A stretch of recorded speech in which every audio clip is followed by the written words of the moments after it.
Bonjour et bienvenue à tous et à tous à cet atelier sectoriel dédié au métier de l'artisanat. Il est construit en partenariat avec le Conseil régional et la Chambre régionale des métiers de l'artisanat notamment. Il est destiné autant aux collaborateurs de Pôle emploi qu'aux acteurs du service public régional de l'orientation. Donc, je suis Laurence Maréchal, chargée de relations partenariales au sein du service partenariat à la direction régionale de Pôle emploi à Nancy. Cette semaine, effectivement, est organisée la semaine de l'apprentissage dans l'artisanat du 28 janvier au 4 février. Elle est organisée par le réseau des chambres de métiers de l'artisanat. L'artisanat, effectivement, forme un tiers de l'ensemble des apprentis de France à des métiers d'avenir. Nous en reparlerons ultérieurement. L'artisanat, composé essentiellement de petites entreprises, est un géant économique. C'est pour ça qu'il nous paraissait important de pouvoir vous le présenter aujourd'hui. Vous verrez, c'est très diversifié, aussi bien secteur de l'alimentation, du bâtiment, de la production, des services. Il y a plus de 510 activités différentes et occupe une place privilégiée dans l'économie française. En alliant savoir-faire traditionnel et technologie de pointe, l'artisanat a développé les conditions permettant de confirmer sa place de première entreprise de France. C'est pourquoi aussi Pôle emploi Grand Est et la Chambre des métiers de l'artisanat régional, conscients de cette importance, ont signé une convention de coopération pour justement unir leurs forces et leurs offres de services, pour favoriser l'interconnaissance de leurs deux réseaux et promouvoir cette offre de services, valoriser l'image des métiers et informer sur les secteurs de l'artisanat, répondre aux besoins de recrutement de ces entreprises, mener des actions de promotion, comme aujourd'hui, ou mener des expérimentations territoriales. Soulignons que cet atelier précède également le Salon des métiers de l'artisanat qui se déroulera le 24 février, dont Laurence Dalla Libera vous parlera ultérieurement. Nous avons le plaisir d'avoir avec nous aujourd'hui M. Jean-Luc Hoffmann, élu à la Chambre régionale des métiers, qui vous présentera effectivement la Chambre des métiers avec Madame Bourdon. Donc, nous sommes plus de 100 participants aujourd'hui, avec une participation importante des structures appartenant au service public régional de l'orientation. Avant de démarrer ce webinaire, quelques petits rappels techniques. Nous sommes environ ensemble pour 2 heures. Vos micros sont désactivés, mais vous pouvez intervenir à tout moment via le chat en haut de votre écran à droite. Mais ce qui est important aussi, c'est de poser des questions dans le canal questions. Vous pouvez liker les questions qui vous semblent plus importantes et pertinentes et nous vous répondrons aux questions au fil de l'eau. Nous vous transmettrons bien évidemment le support de présentation dans les jours suivant l'atelier, parce que ce webinaire est également enregistré et il sera mis à disposition dans l'intranet du service orientation de Pôle emploi, ainsi que dans l'espace Lorfolio Pro du Conseil régional. Il y aura plusieurs sondages au cours de cet atelier. Prenez le temps d'y répondre, et notamment le dernier aussi qui concerne votre appréciation générale. Voilà. Donc, merci. Sans plus attendre, donc je laisse maintenant la parole à Alice Delamarce du Conseil régional pour la partie consacrée à la professionnalisation des acteurs du SPRO. Merci Laurence. Bonjour à toutes et à tous. Alors juste pour vous rappeler que ces ateliers qui sont organisés en collaboration avec Pôle emploi s'inscrivent tout à fait dans l'action de professionnalisation des acteurs de la formation, de l'orientation et de l'insertion, c'est-à-dire au sens large du SPRO, du service public régional de l'orientation. D'autre part, la région met en œuvre également un programme plus large que l'ensemble de ces ateliers sectoriels de professionnalisation, et ce, autour d'actions d'accompagnement aux pratiques sur la thématique toujours de l'orientation. On relève également un fort partenariat avec l'AGEFIP qui permet de proposer des actions de sensibilisation à la notion du handicap. Et l'ensemble de toutes ces actions sont bien entendu gratuites et accessibles via un lien et une inscription en ligne. Toutes ces actions sont proposées depuis quelque temps en distanciel en raison de la crise sanitaire et des restrictions de présence sur site ou sur lieu, mais elles peuvent également se déployer sur les territoires en Grand Est.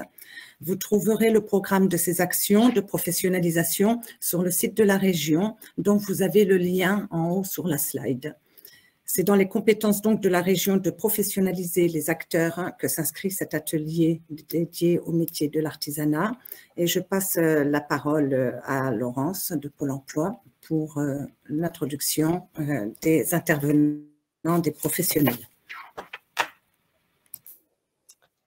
Donc, merci Alice. Effectivement, je continue sur la professionnalisation des conseillers Pôle emploi parce que effectivement, Pôle emploi appartient au réseau du SPRO et donc l'activité des conseillers nécessite véritablement une bonne connaissance des secteurs et des métiers, notamment des métiers en tension.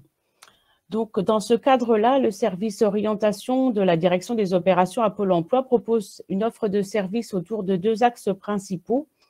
D'une part, par la mise en place d'un portail sectoriel dans son intranet où se trouvent les ressources utiles et actualisées sur les métiers et les secteurs. C'est notamment dans cet intranet-là que vous allez retrouver, agent Pôle emploi, justement ce support de présentation et l'enregistrement du webinaire.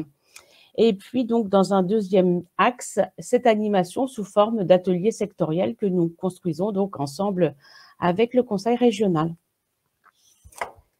Et donc, dès maintenant, donc, je vous présente le programme de cet atelier. Vous verrez, effectivement, c'est un programme assez long, chargé, riche. Et donc, nous commencerons tout de suite avec le panorama du secteur de l'artisanat par la Chambre des métiers, donc Monsieur Hoffmann et Madame Bourdon.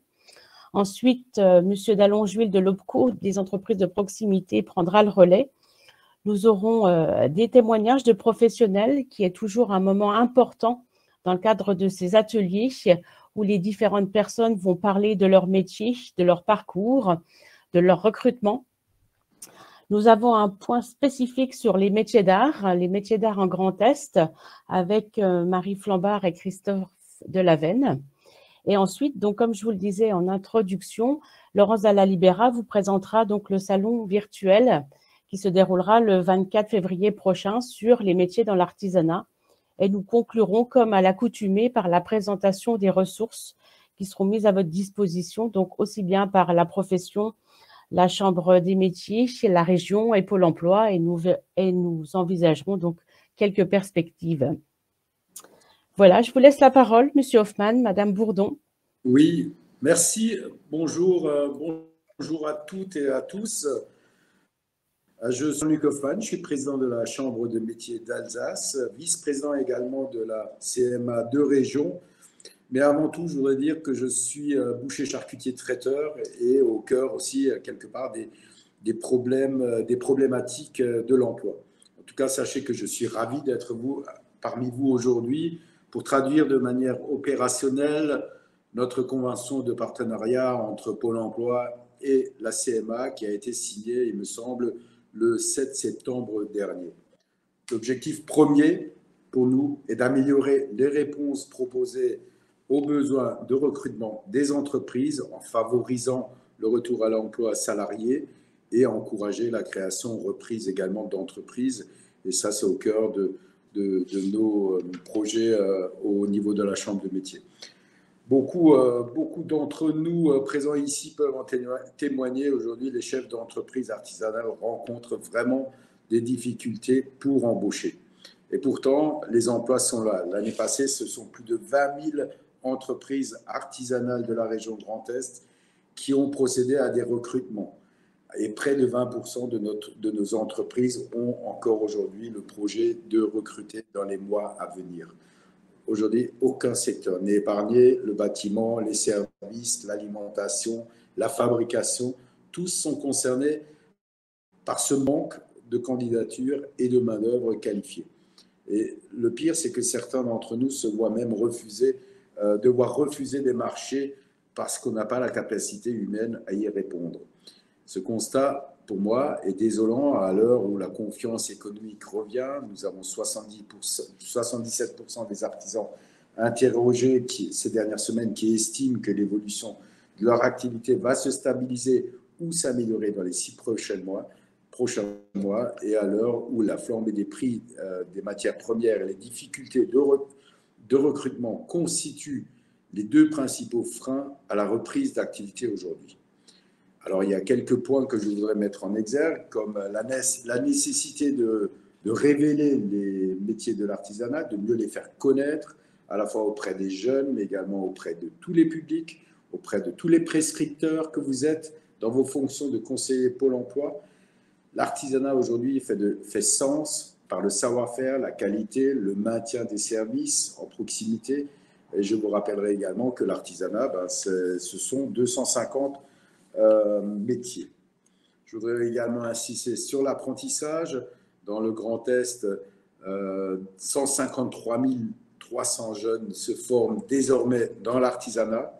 Les profils sont diversifiés, mais on peut désormais être apprenti jusqu'à 30 ans, ce qui explique aussi qu'on a de plus en plus de cas de reconversion professionnelle.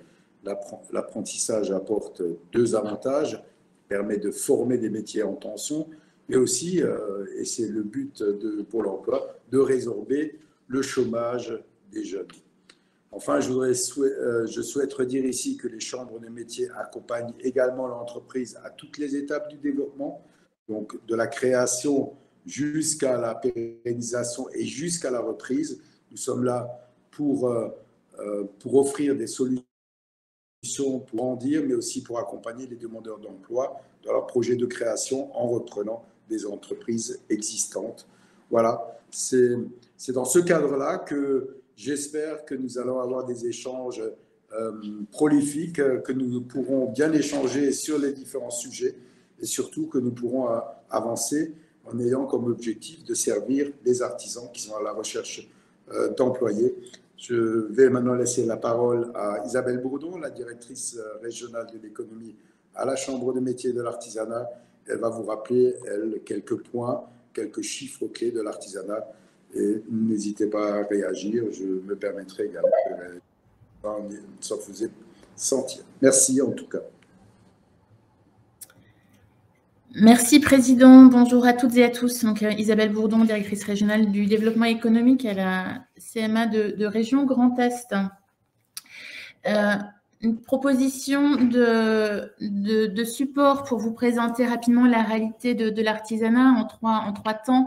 Un premier temps sur de quoi on parle quand on parle d'artisanat dans sa globalité. Un deuxième temps sur un petit zoom sur l'artisanat dans le Grand Est. Et en troisième point, on fera un petit focus sur les sujets qui nous rassemblent aujourd'hui. Donc notamment les services et les métiers de bouche et très rapidement sur les métiers d'art puisque le sujet sera brillamment exposé ensuite.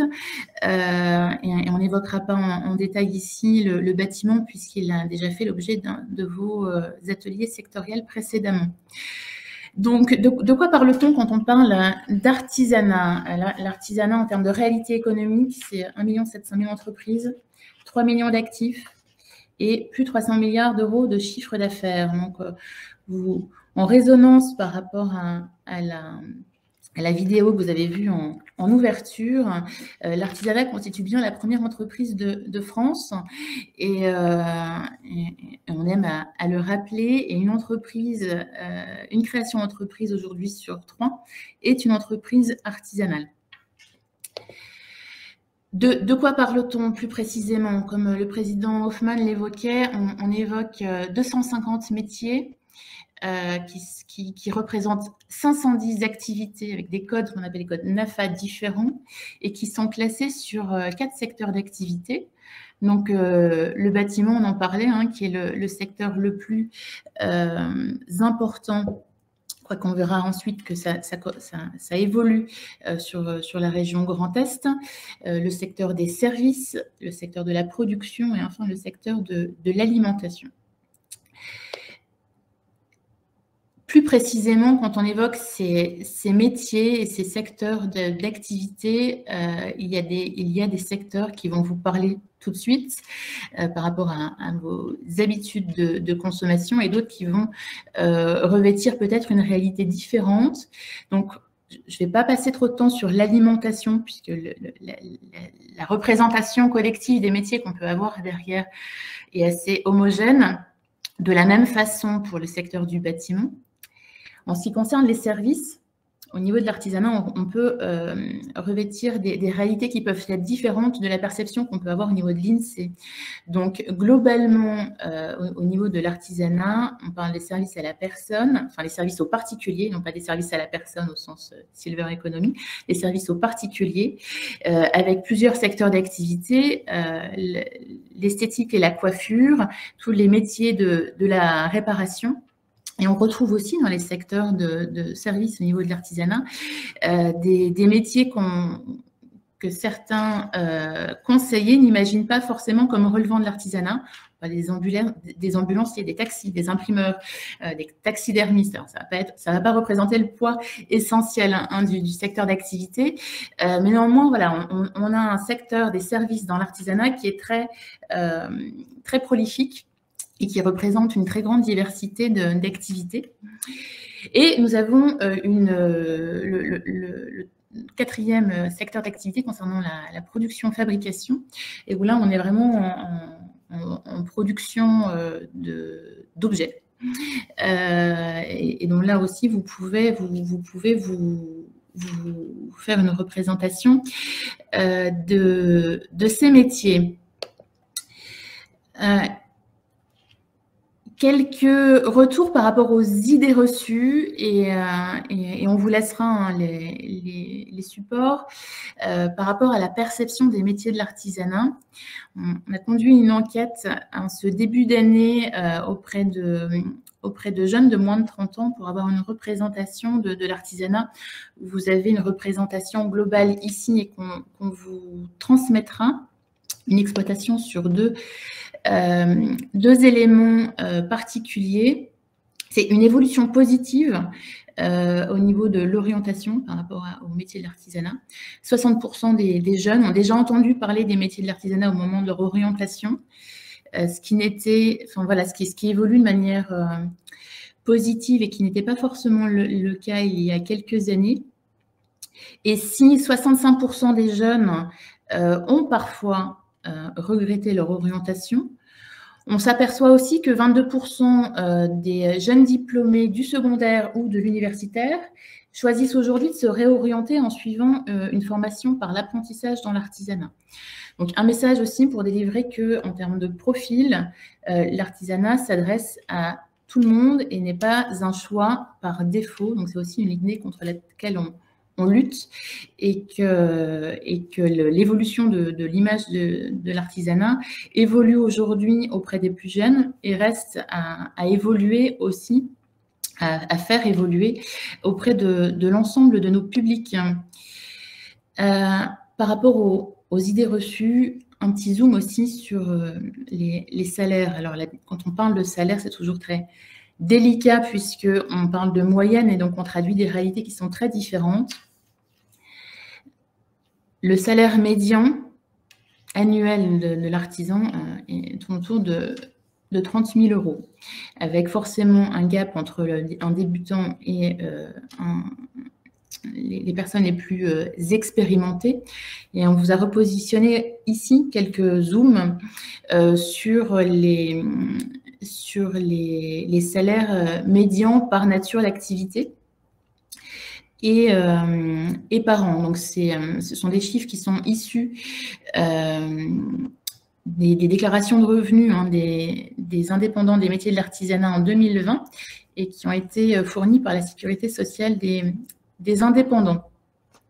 Donc, ce qui permet d'identifier aussi une variation potentielle et un niveau de revenu, alors qui ne peut pas être un niveau de revenu de référence, on ne souhaite pas le positionner comme ça parce qu'encore une fois, il s'agit de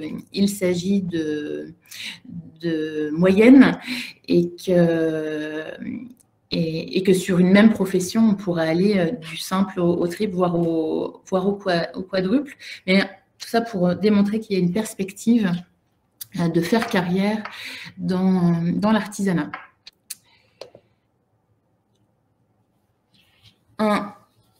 Un autre point également, et par rapport aux chiffres qui nous seront ensuite représentés par rapport au volume d'activité potentielle en emploi salarié dans l'artisanat, je souhaitais aussi rappeler ici, comme le soulignait le président Hoffmann, que l'artisanat est un vecteur de création de son activité ou de reprise d'une activité existante. Et il nous semblait intéressant de partager ce diagramme dans la mesure où, au-delà donc qui vise à identifier les raisons pour lesquelles l'artisan a créé son entreprise, et au-delà du facteur de l'indépendance et du choix d'être son propre patron et de décider de sa destinée professionnelle, le deuxième argument est la situation de rebond par rapport à une situation de recherche d'emploi et de choix de créer son entreprise. Et c'est la deuxième motivation qui a été constatée de création d'une entreprise artisanale.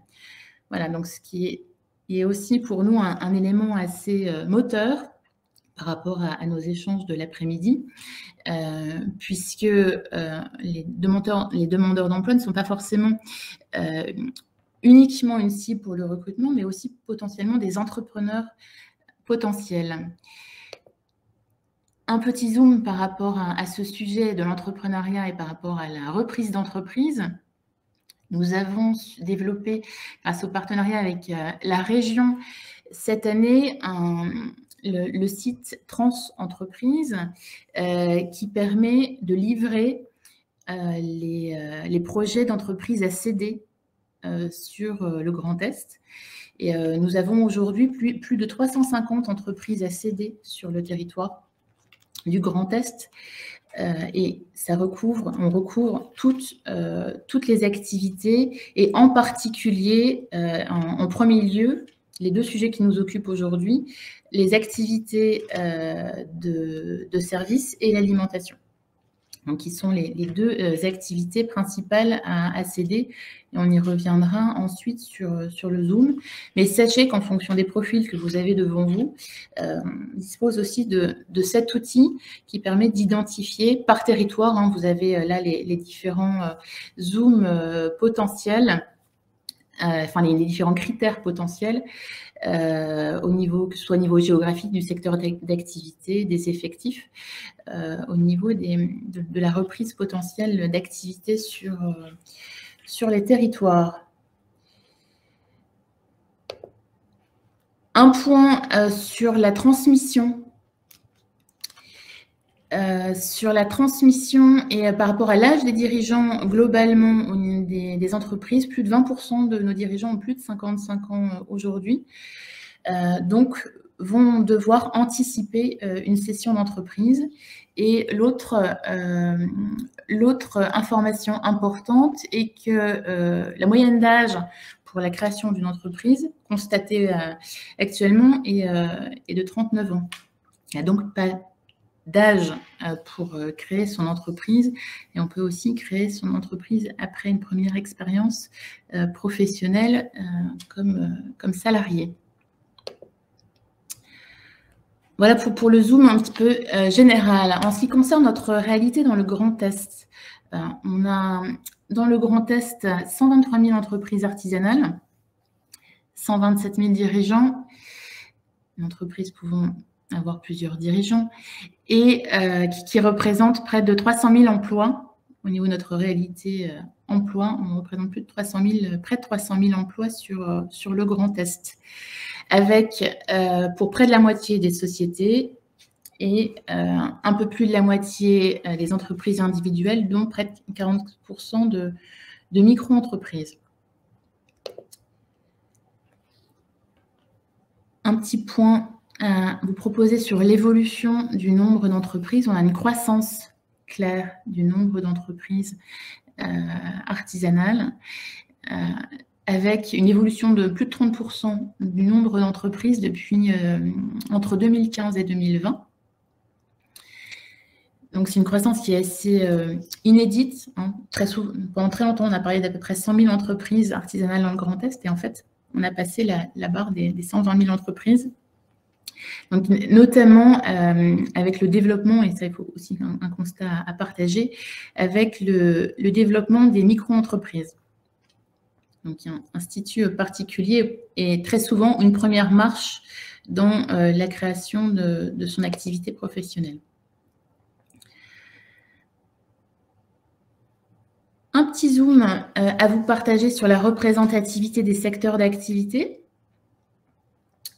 dans l'artisanat et leur évolution. Donc, comme je vous l'évoquais tout à l'heure, très souvent au niveau national, on évoque le bâtiment comme étant le premier secteur d'activité. Là, on se rend compte, avec les chiffres 2020, que bâtiments et services sont désormais très, très proches, et notamment liés à une évolution, à une croissance de l'activité sur le secteur des services.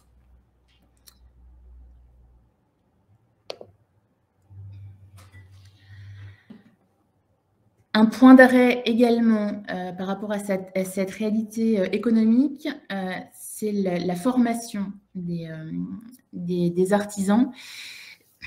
Et par deux zooms, l'important sur l'orientation et la promotion des métiers.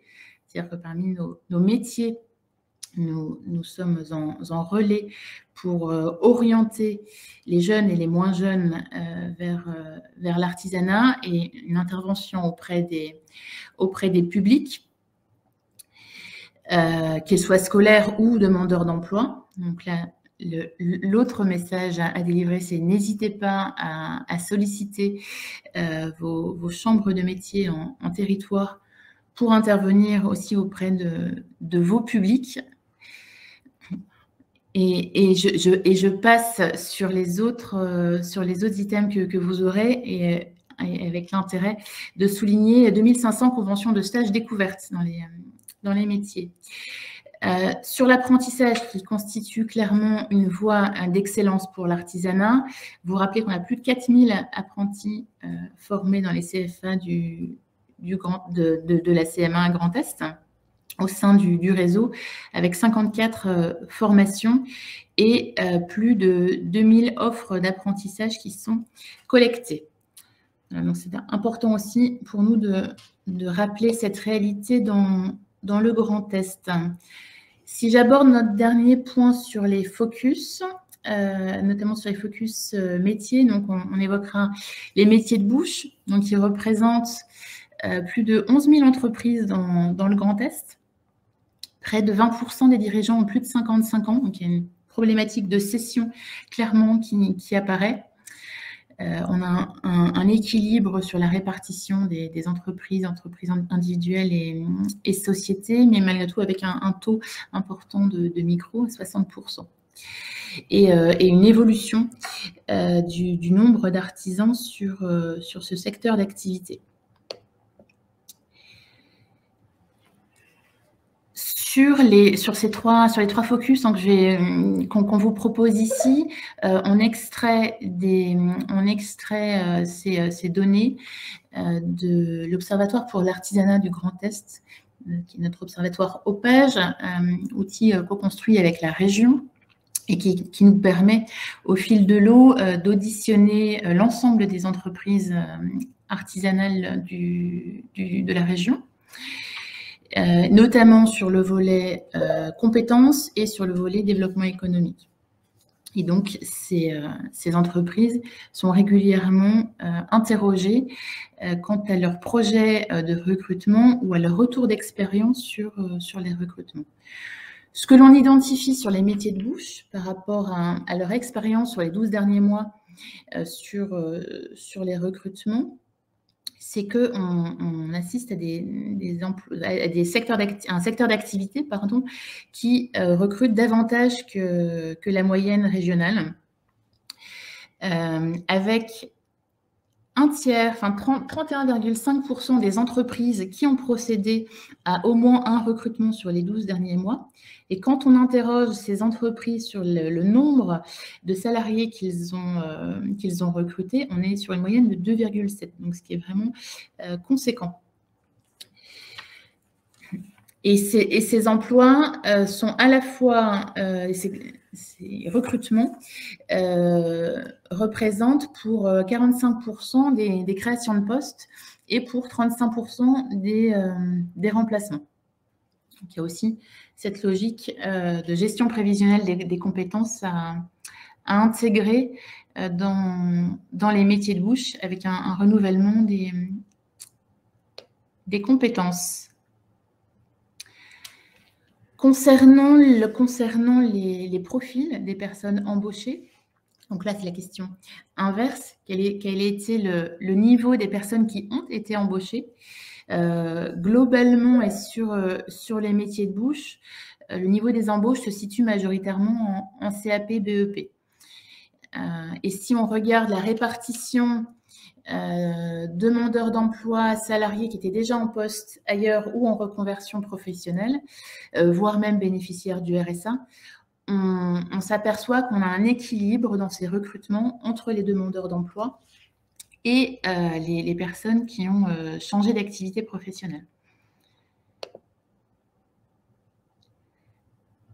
Je rebondis sur la question de la cession des entreprises, puisque c'est un secteur d'activité où il y a une volumétrie importante et un foyer d'activité intéressant pour l'entrepreneuriat, avec plus d'une entreprise sur 5 qui prévoit de céder son entreprise.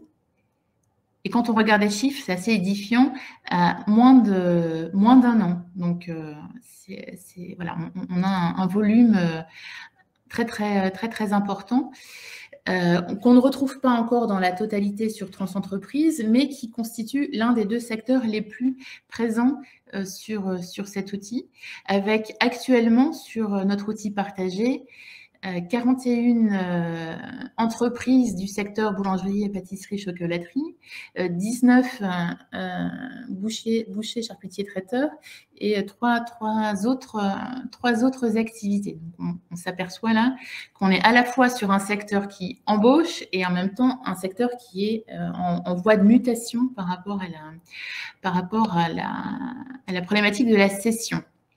J'accélère un petit peu parce que je vois le timing qui tourne. Un deuxième focus sur les services aux particuliers qui représente plus de 12 000 entreprises dans le Grand Est. La dimension de la cession est moins présente que dans les métiers de bouche.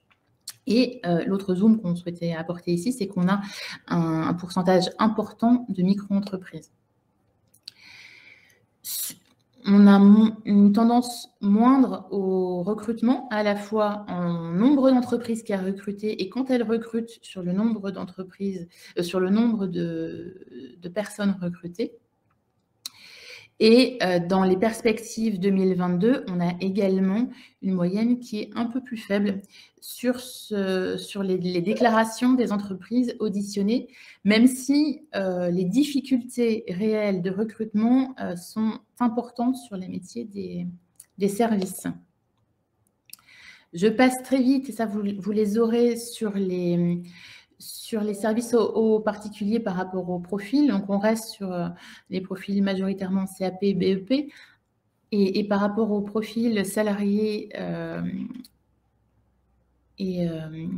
salariés apprentis ou demandeurs d'emploi, sur les secteurs, mais c'est aussi lié à la structure même des métiers, les recrutements se font beaucoup plus par la voie de l'apprentissage. Sur la problématique de la cession, on a un retour de moins d'entreprises que sur les métiers de bouche, de 15% qui ont un projet de cession. Néanmoins, sur notre outil qui permet aux entreprises de relayer, on a aujourd'hui plus de 150 entreprises identifiées à céder qui sont clairement identifiées, dont une problématique particulière sur la coiffure et l'esthétique. Donc là, très clairement, on a de nombreux salons et avec une logique de services de proximité qui sont en recherche de repreneurs. Je vais aller très vite sur les métiers d'art, puisque Christophe Delaven les évoquera ensuite. Simplement vous préciser qu'au niveau des entreprises artisanales du Grand Est, on représente, les métiers d'art représentent 1,5% du total de nos entreprises. On compte au niveau de l'artisanat 1900 entreprises artisanales mobilisées dans les métiers d'art, ce qui constitue à peu près la moitié des entreprises métiers d'art du Grand Est. Mais le sujet sera évoqué de manière beaucoup plus précise avec la région dans quelques instants. Voilà pour l'intervention. Simplement en voie de conclusion, pour préciser que ce soit par la voie de l'apprentissage, de l'emploi de salariés ou de l'entrepreneuriat, l'artisanat ouvre des portes à tous les profils.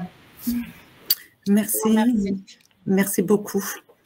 Merci pour l'ensemble de ces informations, de ces documents qui sont riches et essentiels pour mieux appréhender le secteur de l'artisanat en Grand Est. Et je vais passer la parole à Hervé Dallongeville, délégué régional Grand Est de l'OPCO des entreprises de proximité. Bonjour Alice, bonjour à toutes et à tous. Merci Isabelle et Jean-Luc Hoffmann pour la qualité de votre présentation sur le domaine de l'artisanat.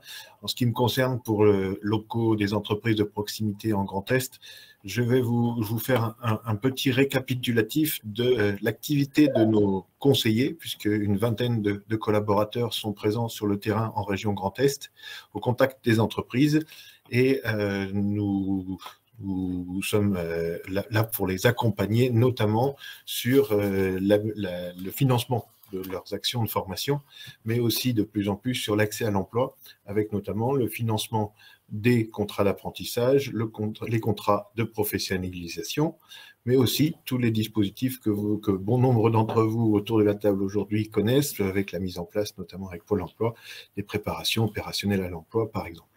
En tout cas, sur l'année 2021, les entreprises de l'artisanat sont nombreuses sur notre région. Les conseillers en ont rencontré plusieurs milliers et nous avons élaboré 1200 diagnostics dans ces entreprises. Je vais vous en présenter le compte-rendu, le résumé. Vous n'êtes pas sans savoir que 2021 est encore une année un petit peu particulière avec les contraintes sanitaires que nous avons traversées.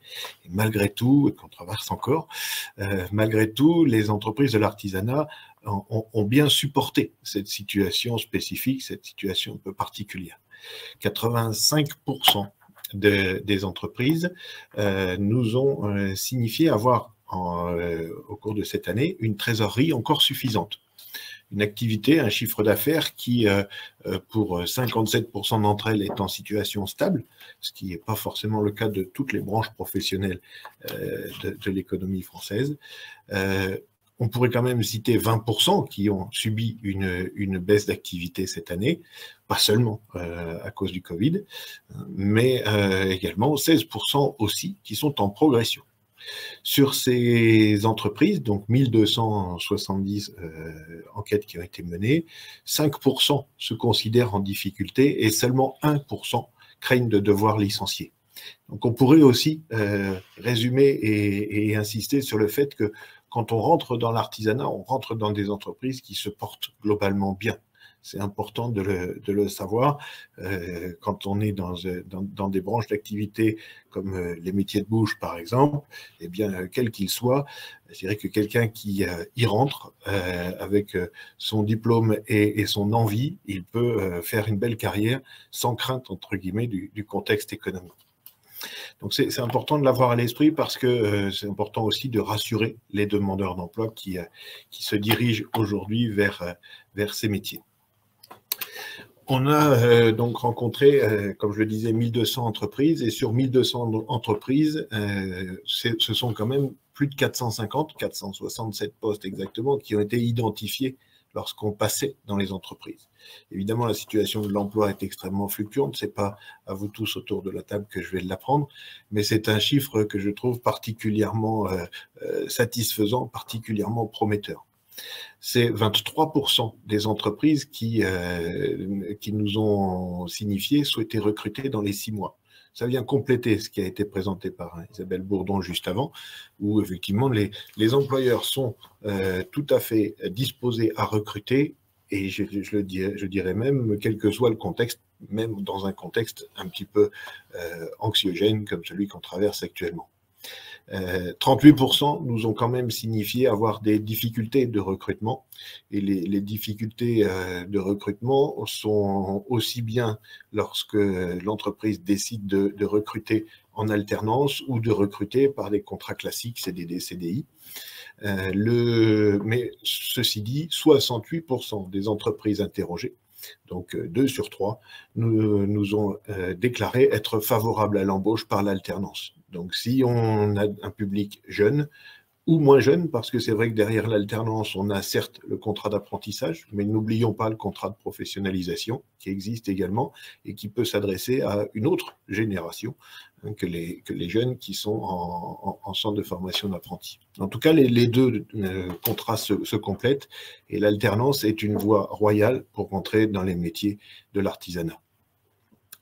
Les métiers les plus couramment rencontrés qui recrutent sur notre région Grand Est, dans les 467 postes que nous avons identifiés à pourvoir, eh bien, arrivent en tête les métiers de coiffeur-coiffeuse, les métiers de vendeur en boulangerie-pâtisserie, le métier de boulanger, le métier de pâtissier également, et l'esthétique, avec esthéticiennes qui sont également largement en recherche de candidats.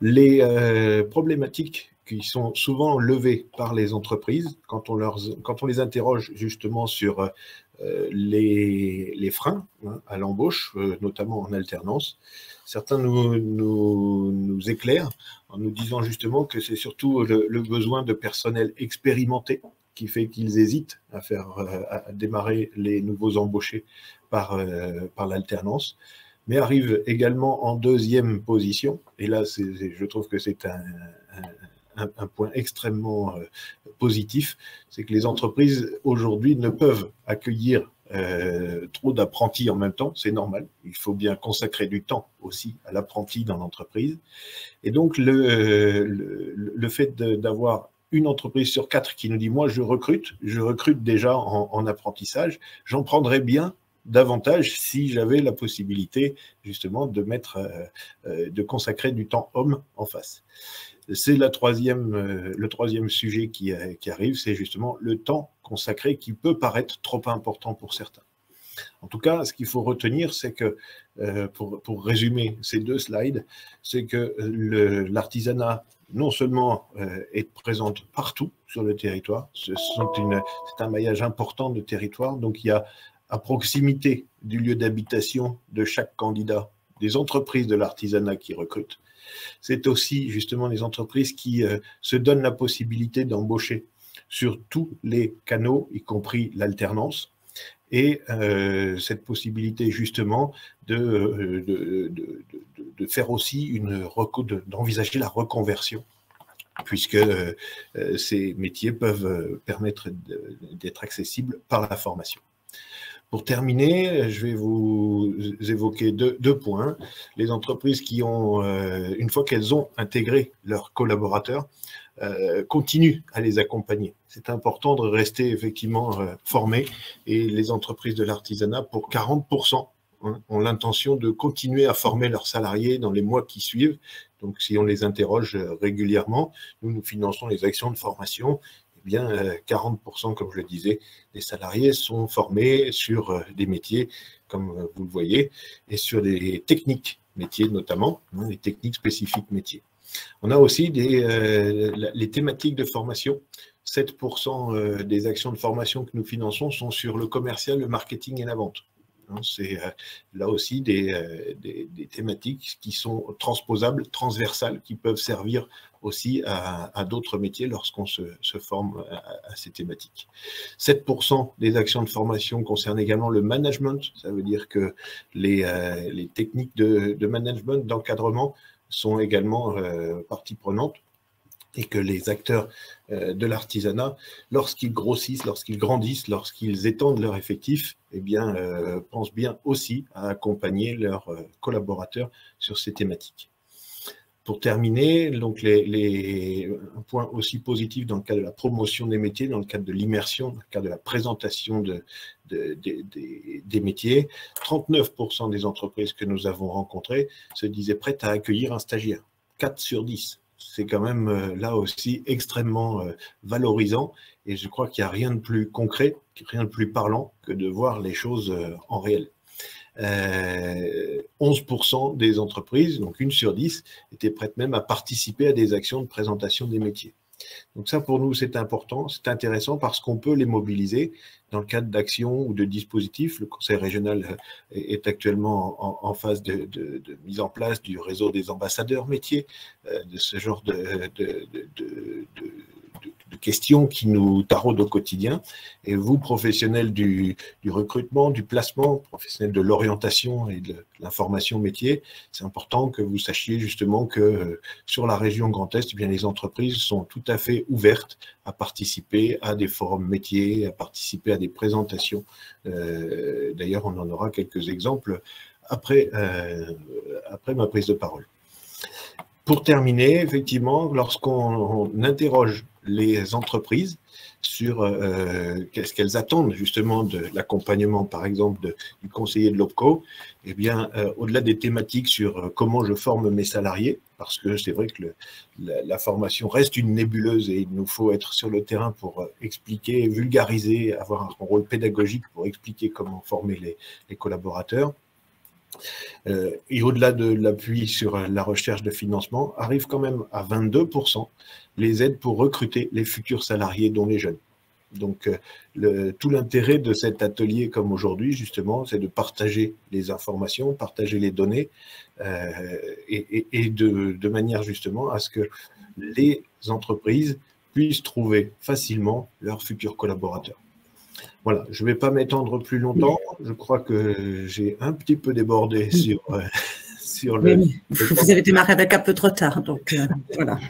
En tout cas, merci au Conseil régional et à Pôle emploi pour l'organisation de cet atelier sectoriel sur les métiers de l'artisanat. Merci beaucoup Hervé. Alors maintenant, je vous propose de visionner une courte vidéo réalisée par l'OREF qui va permettre d'avoir un panorama de l'artisanat. Et cette vidéo fait partie de la collection 1 minute, un secteur. L'OREF vous présente dans sa collection Mieux comprendre 1 minute, un secteur, l'artisanat en Grand Est. En Grand Est, 266 600 actifs exercent une profession de type artisanal, quelle que soit la nature de l'entreprise au sein de laquelle ils travaillent. La répartition de ces derniers s'effectue dans 8 familles de métiers. Concernant les salariés occupant une profession spécifique liée à l'artisanat, 60% d'entre eux exercent un métier lié au bâtiment ou à l'automobile et au travail des métaux. L'artisanat d'art, quant à lui, ne représente que 2% d'entre eux. La part des jeunes actifs est supérieure à celle observée toutes professions confondues. 13,2% ont moins de 25 ans contre 9,1% en moyenne en région. Concernant les femmes, elles représentent moins de 30% des professionnels. Elles sont très présentes dans les métiers des services aux particuliers et le nettoyage. En revanche, elles sont moins bien représentées dans les métiers du bâtiment. En matière de conditions d'emploi, l'artisanat se caractérise par un nombre important d'indépendants. Près d'un quart des travailleurs ont un emploi sous une autre forme que le salariat, contre moins de 10% toutes professions confondues. Cette spécificité se répercute sur le poids de l'emploi en CDI, puisque seuls 62% sont en emploi stable. Enfin, concernant les niveaux de diplôme requis, l'artisanat est un secteur d'insertion professionnelle pour tous les niveaux de formation. Quasiment la moitié des actifs de l'artisanat disposent d'un niveau CAP-BEP, soit une proportion nettement plus importante que toute profession confondue. À la rentrée 2020, on compte 42 500 lycéens et apprentis sur les formations initiales de l'artisanat, dont la moitié en apprentissage. Les effectifs ont progressé de plus de 4% en un an. Et pour finir, 120 300 offres d'emploi ont été diffusées par Pôle emploi sur les métiers de l'artisanat en 2020. En 5 ans, le volume d'offres d'emploi déposées à Pôle emploi a diminué de 14% sur le territoire. Ces offres ne connaissent pas les mêmes évolutions selon les métiers. Les 2/3 des offres d'emploi se concentrent dans les métiers du bâtiment et de l'automobile et du travail des métaux. Le nombre de personnes inscrites à Pôle emploi et tenues de rechercher un emploi s'établissait à 116 400 en fin d'année 2020. En 5 ans, ce nombre a diminué de 16,5%. Cette évolution étant plus ou moins marquée selon les différentes familles de métiers de l'artisanat. Cette étude vous est proposée par l'OREF Grand Est. Retrouvez l'ensemble des publications sur oref.grandest.fr.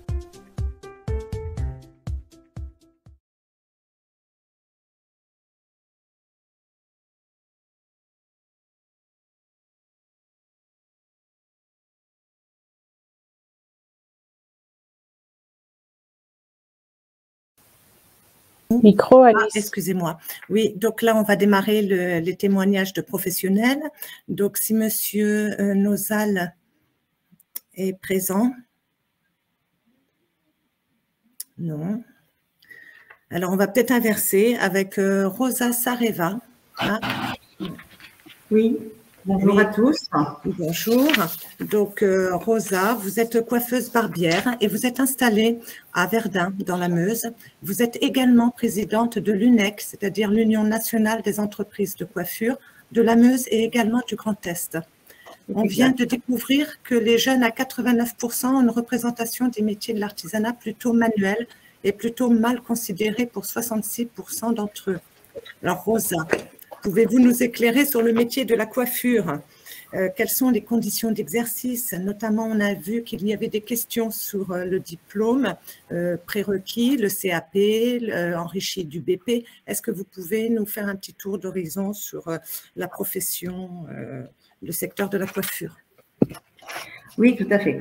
Donc, effectivement, la coiffure est un métier manuel, donc on travaille de nos mains, mais pas que, vous allez le découvrir. Donc, on accède au métier par 2 voies. La première voie, c'est l'apprentissage en entreprise et la seconde, c'est par le lycée professionnel. L'apprentissage en entreprise, c'est évidemment la voie de l'excellence. C'est la diversité des activités à chaque client. Il y a le contact avec le client, il y a le conseil au client, puisque à chaque client, on fait des coupes, des couleurs, des permanentes. Donc, le travail n'est pas constant. Il change à chaque personne. Donc, on prépare plusieurs métiers, plusieurs diplômes dans notre métier. Donc, nous avons d'abord le CAP qui se prépare en 2 ans, le BP qui est la continuité et qui se fait également en 2 années. Je vais vous expliquer ensuite les différences. Donc, ce sont des diplômes académiques et nous avons également le brevet de maîtrise qui est un diplôme chambre de métier. Donc, on peut exercer la coiffure à domicile avec juste le CAP, c'est-à-dire juste les bases. On peut exercer également la coiffure en salon. Et là, lorsqu'on veut s'installer, le brevet professionnel est exigé. Nous sommes donc un métier réglementé.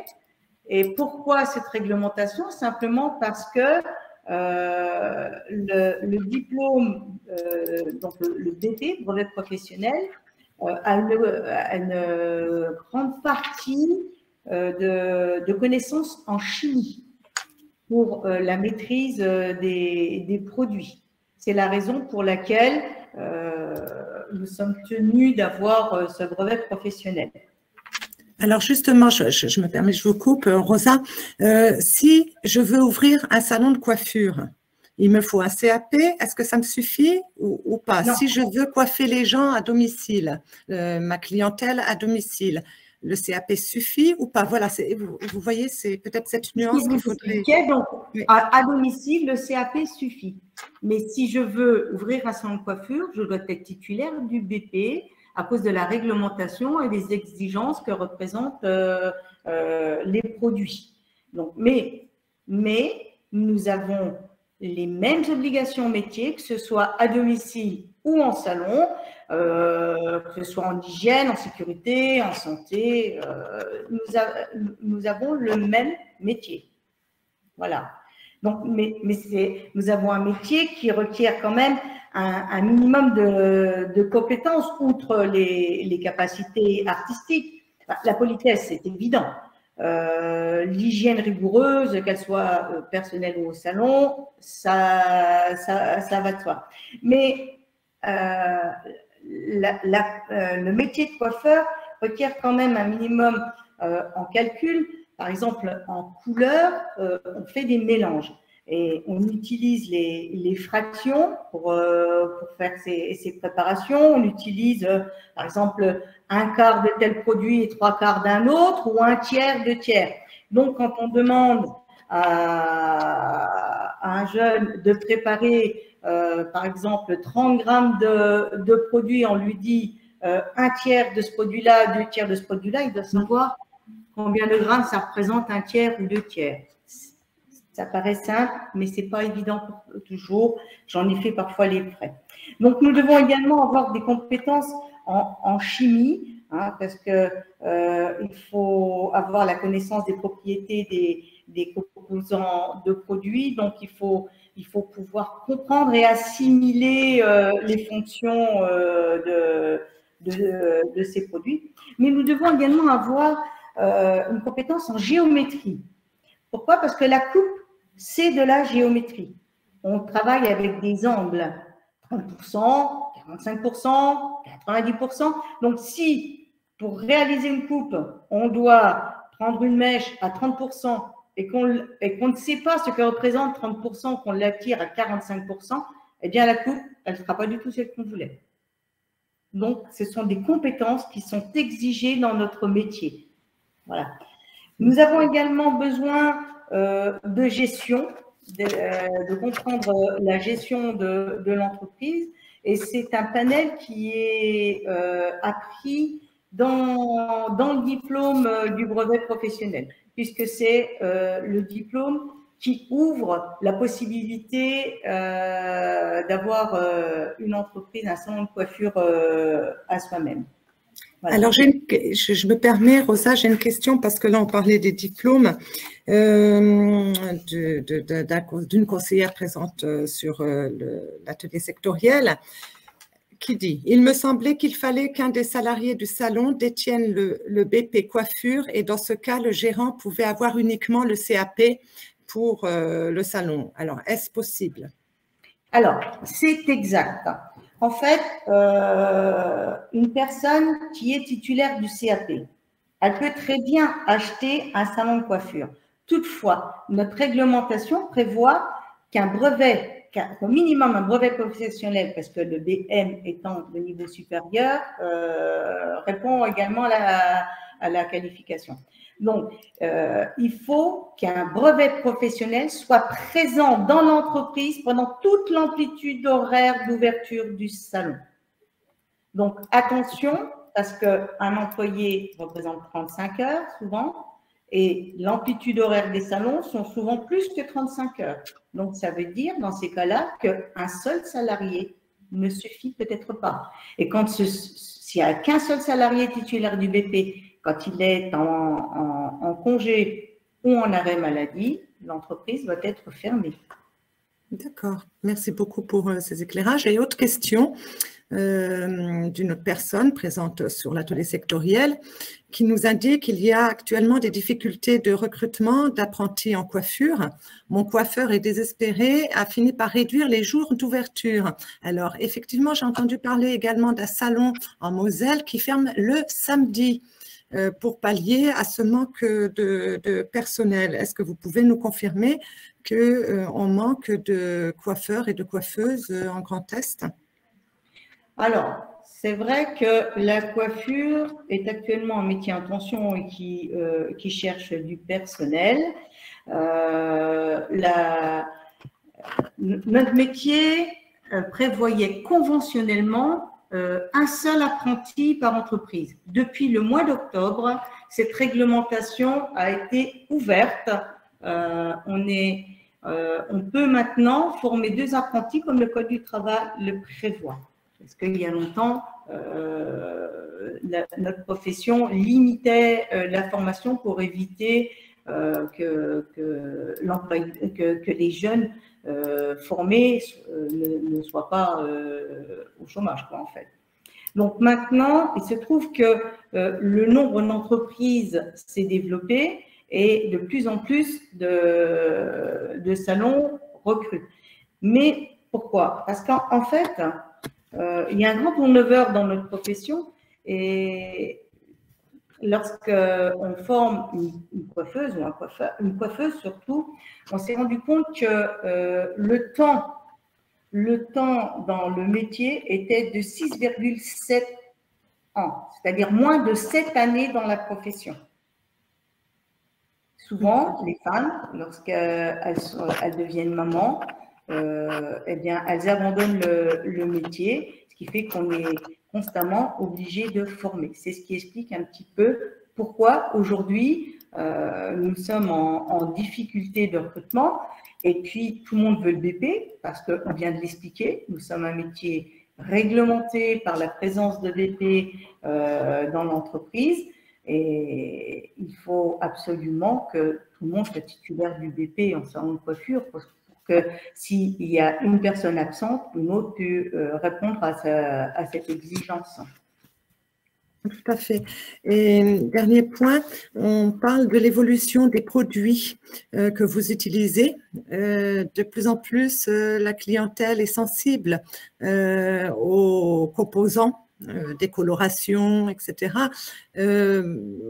Pensez-vous qu'il y aura encore une évolution ou avez-vous pu observer depuis ces dernières années une forte évolution sur les produits utilisés qui nécessitent une formation à ces changements?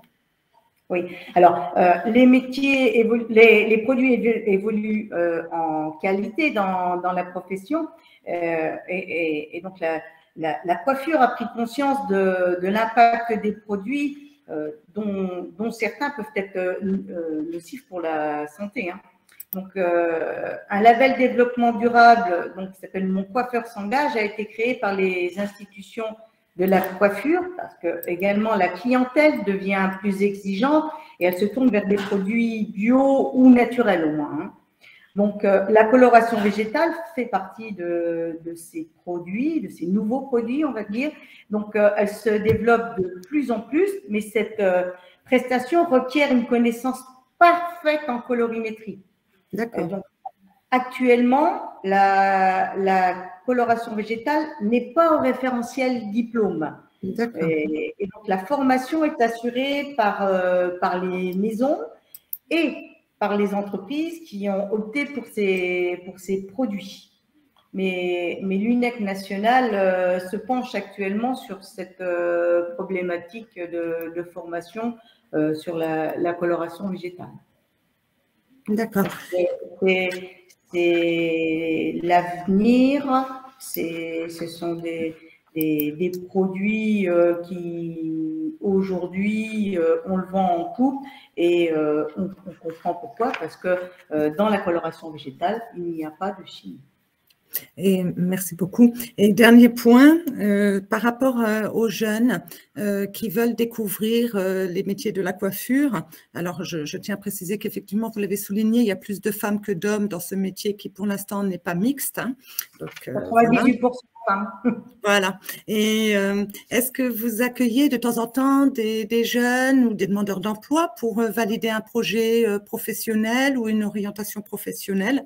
Est-ce que ça vous Oui, bien sûr. J'accueille parfois des stagiaires des classes de 3e ou des demandeurs d'emploi qui souhaitent une reconversion.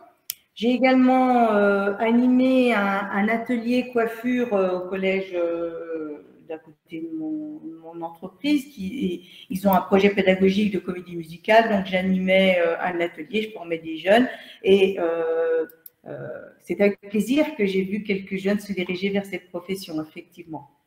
Je participe également au forum d'orientation, hein, mais la profession dans son ensemble, quand même, accueille des stagiaires. Et c'est important parce que ces immersions permettent à certains de se rendre compte que la coiffure, c'est pas seulement des paillettes. Oui. C'est un métier qui demande une résistance physique. On est debout toute la journée. Mais il faut aussi avoir donc des capacités en calcul, comme je vous l'ai expliqué tout à l'heure, ou en géométrie pour les coupes. Mais parfois, c'est sur le terrain qu'on apprend et on se rend compte aussi que les horaires de travail ne sont pas toujours ceux qu'on aimerait. Et ils sont contraignants parce qu'il faut travailler le soir quand les gens quittent, eux, leur travail. Et puis, le samedi, c'est là où on a une activité un petit peu plus accrue. Quoique, depuis quelque temps, les samedis après-midi sont moins chargés. Oui, c'est ce que la profession nous dit. Je vous remercie beaucoup. C'est souvent l'activité qui se déplace un petit peu. D'accord. Je vous remercie beaucoup, Rosa, pour votre témoignage, ces précisions sur la profession de la coiffure. Et j'ai précisé en entrée de présentation, vous êtes coiffeuse barbière, parce qu'il existe également la spécialité barbière qui est très importante. Donc, voilà. Alors là, on va vous proposer un quiz aux participants. Sur le côté, sur votre droite, vous allez avoir un onglet qui va vous permettre de cliquer sur, ça doit être le sondage. Est-ce bien ça, Valérie? Et on va vous poser quelques petites questions. Vous aurez quelques secondes pour répondre. Voilà. Est-ce que le métier d'expert ou experte automobile appartient à la grande famille de l'artisanat? Oui, non. 50% des chefs d'entreprise dans l'artisanat sont des femmes. Vrai ou faux? Ça va très vite. La pratique d'une langue étrangère constitue un atout pour travailler dans l'artisanat. Vrai ou faux? Si je suis formée à la pâtisserie artisanale, je ne pourrai pas trouver de travail chez un traiteur ou un restaurateur. Est-ce vrai ou est-ce faux? Oula. Ça va un peu vite. Est-ce que le métier de prothésiste dentaire appartient à la grande famille de l'artisanat?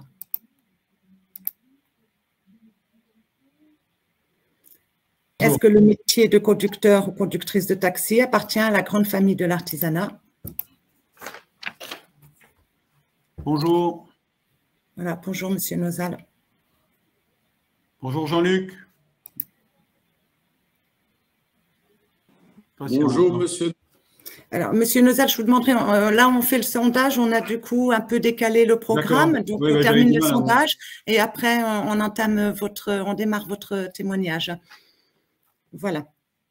Donc, Christine Cadet de l'Union des entreprises de proximité va nous éclairer sur les réponses du quiz. Christine, votre micro. Oui, je vous demande pardon. Bonjour à tout le monde. Donc, est-ce que le métier de conducteur, conductrice de taxi appartient à la grande famille de l'artisanat? Je vois avec plaisir qu'il y a quand même une bonne connaissance de nos secteurs. Oui, effectivement, c'est un métier de l'artisanat ainsi que chauffeur VTC du moment qu'il n'est pas exercé sous statut micro-entrepreneur. Donc, ensuite, vous aviez la question, est-ce que le métier de prothésiste dentaire appartient à la grande famille de l'artisanat? Également, oui. Le métier de prothésiste dentaire, lui, n'est pas un métier de service, mais un métier de la fabrication, de production, si on reprend la terminologie chambre de métier. C'est vrai que nous, au niveau de l'Union des entreprises, on parle plutôt fabrication et du secteur. Si je suis formée à la pâtisserie artisanale, je ne pourrai pas trouver de travail chez un traiteur ou un restaurateur. Faux. Et c'est faux. C'est-à-dire? Donc, c'est-à-dire, pourquoi? Parce que, comment dire, c'est vrai que vous apprenez un métier, vous allez privilégier comment dire, la boutique d'un boulanger ou d'un pâtissier, boulanger-pâtissier, pardon, ou d'un pâtissier. Et c'est vrai que c'est, je dirais, la voie royale. Mais ça ne veut pas dire que vous ne pourrez pas exercer ce métier chez un traiteur, chez un restaurateur, voire dans un établissement autre qui accueille du public et qui a besoin d'une vraie compétence en pâtisserie. Donc, il n'y a aucun, je veux dire, ce n'est pas du tout clivant et on peut très bien élargir son horizon professionnel en choisissant un métier de l'artisanat. C'est le cas pour beaucoup d'autres professions. D'accord. Au niveau de la pratique de la langue étrangère, donc vous êtes pas très partagé. Donc, en fait, c'est un atout pour le travail dans une entreprise artisanale, principalement sur les métiers qui sont liés à la vente, bien entendu, mais généralement, même si on n'est pas en zone frontalière, on a une clientèle étrangère. Rappelons qu'on est dans un pays qui est très touristique et donc il y a une clientèle étrangère qu'il faut pouvoir capter, donc que ce soit l'anglais, l'allemand, voire le chinois. Effectivement, on peut, c'est un atout. 50% des femmes chefs d'entreprise dans l'artisanat sont des femmes, vrai ou faux.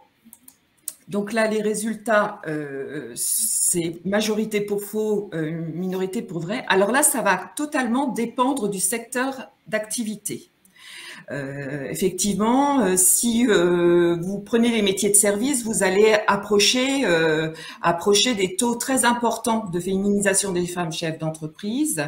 Et par contre, sur des métiers plus du bâtiment, ce sera très minoritaire. Mais on tourne aux environs de 30% de femmes chefs d'entreprise de l'artisanat qui sont des femmes. Donc c'est un métier qui permet effectivement aux femmes d'acquérir des responsabilités. Est-ce que le métier d'expert automobile appartient à la grande famille de l'artisanat? Donc, vous êtes 66% à être tombé dans le piège, car expert automobile, bien qu'il y ait le mot automobile, ça n'est pas de l'artisanat. Un mécanicien auto, oui. Un technicien de centre de contrôle technique, oui, exerce donc une profession de l'artisanat. Mais par contre, le métier d'expert ne relève pas du tout du secteur de l'artisanat. Merci voilà, beaucoup. Je crois que j'ai fait le tour. Merci beaucoup, Christine, pour ces éclairages. Et donc là, je vous propose d'accueillir Christian Nozal, artisan boucher charcutier à Thionville, en Moselle. Oui, bonjour. Vous êtes également président de la Fédération de la boucherie, charcuterie et traiteur Moselle du Grand Est. Tout à fait, absolument. Voilà. Vous êtes actuellement en direct du concours du meilleur apprenti de France à Bar-le-Duc. Non, pas tout à fait. C'est des sélections régionales. Oui, les sélections régionales. Pour le meilleur apprenti de France, on aura la sélection du Grand Est à Échaud le 21 février avec chez M. Jean-Luc Hoffmann qui nous accueille dans son superbe CFA. Et donc, voilà. Donc, aujourd'hui, on vient de terminer le concours de la sélection Lorraine et je vous annonce que la gagnante est une femme. Eh bien, c'est formidable parce que justement, on sait qu'il y a un taux de moins de 10% de femmes dans ce secteur-là. On est à 9,3% exactement de femmes dans le métier de boucher ou bouchère. Vous pouvez nous en dire un peu plus sur les exigences? Tout à fait. Aujourd'hui, on a de plus en plus de filles qui sont intéressées par ce métier parce qu'en fin de compte, le problème que nous avions pendant très longtemps, c'est notre image. Le métier de boucher, tablier plein de sang, des heures pas possibles, des poids insupportables à supporter, bref, c'était relativement compliqué. Or, le métier aujourd'hui se féminise parce que nous abordons la profession d'une manière différente. Aujourd'hui, ce qui blessait, c'était le fait que peu de filles avaient le métier de boucher comme direction. Elles étaient plutôt destinées vers la vente, comme beaucoup à l'époque, pour travailler derrière le comptoir. Aujourd'hui, il y a des filles qui sont volontaires et qui préfèrent désosser de la viande, travailler de la matière, la transformer, la préparer.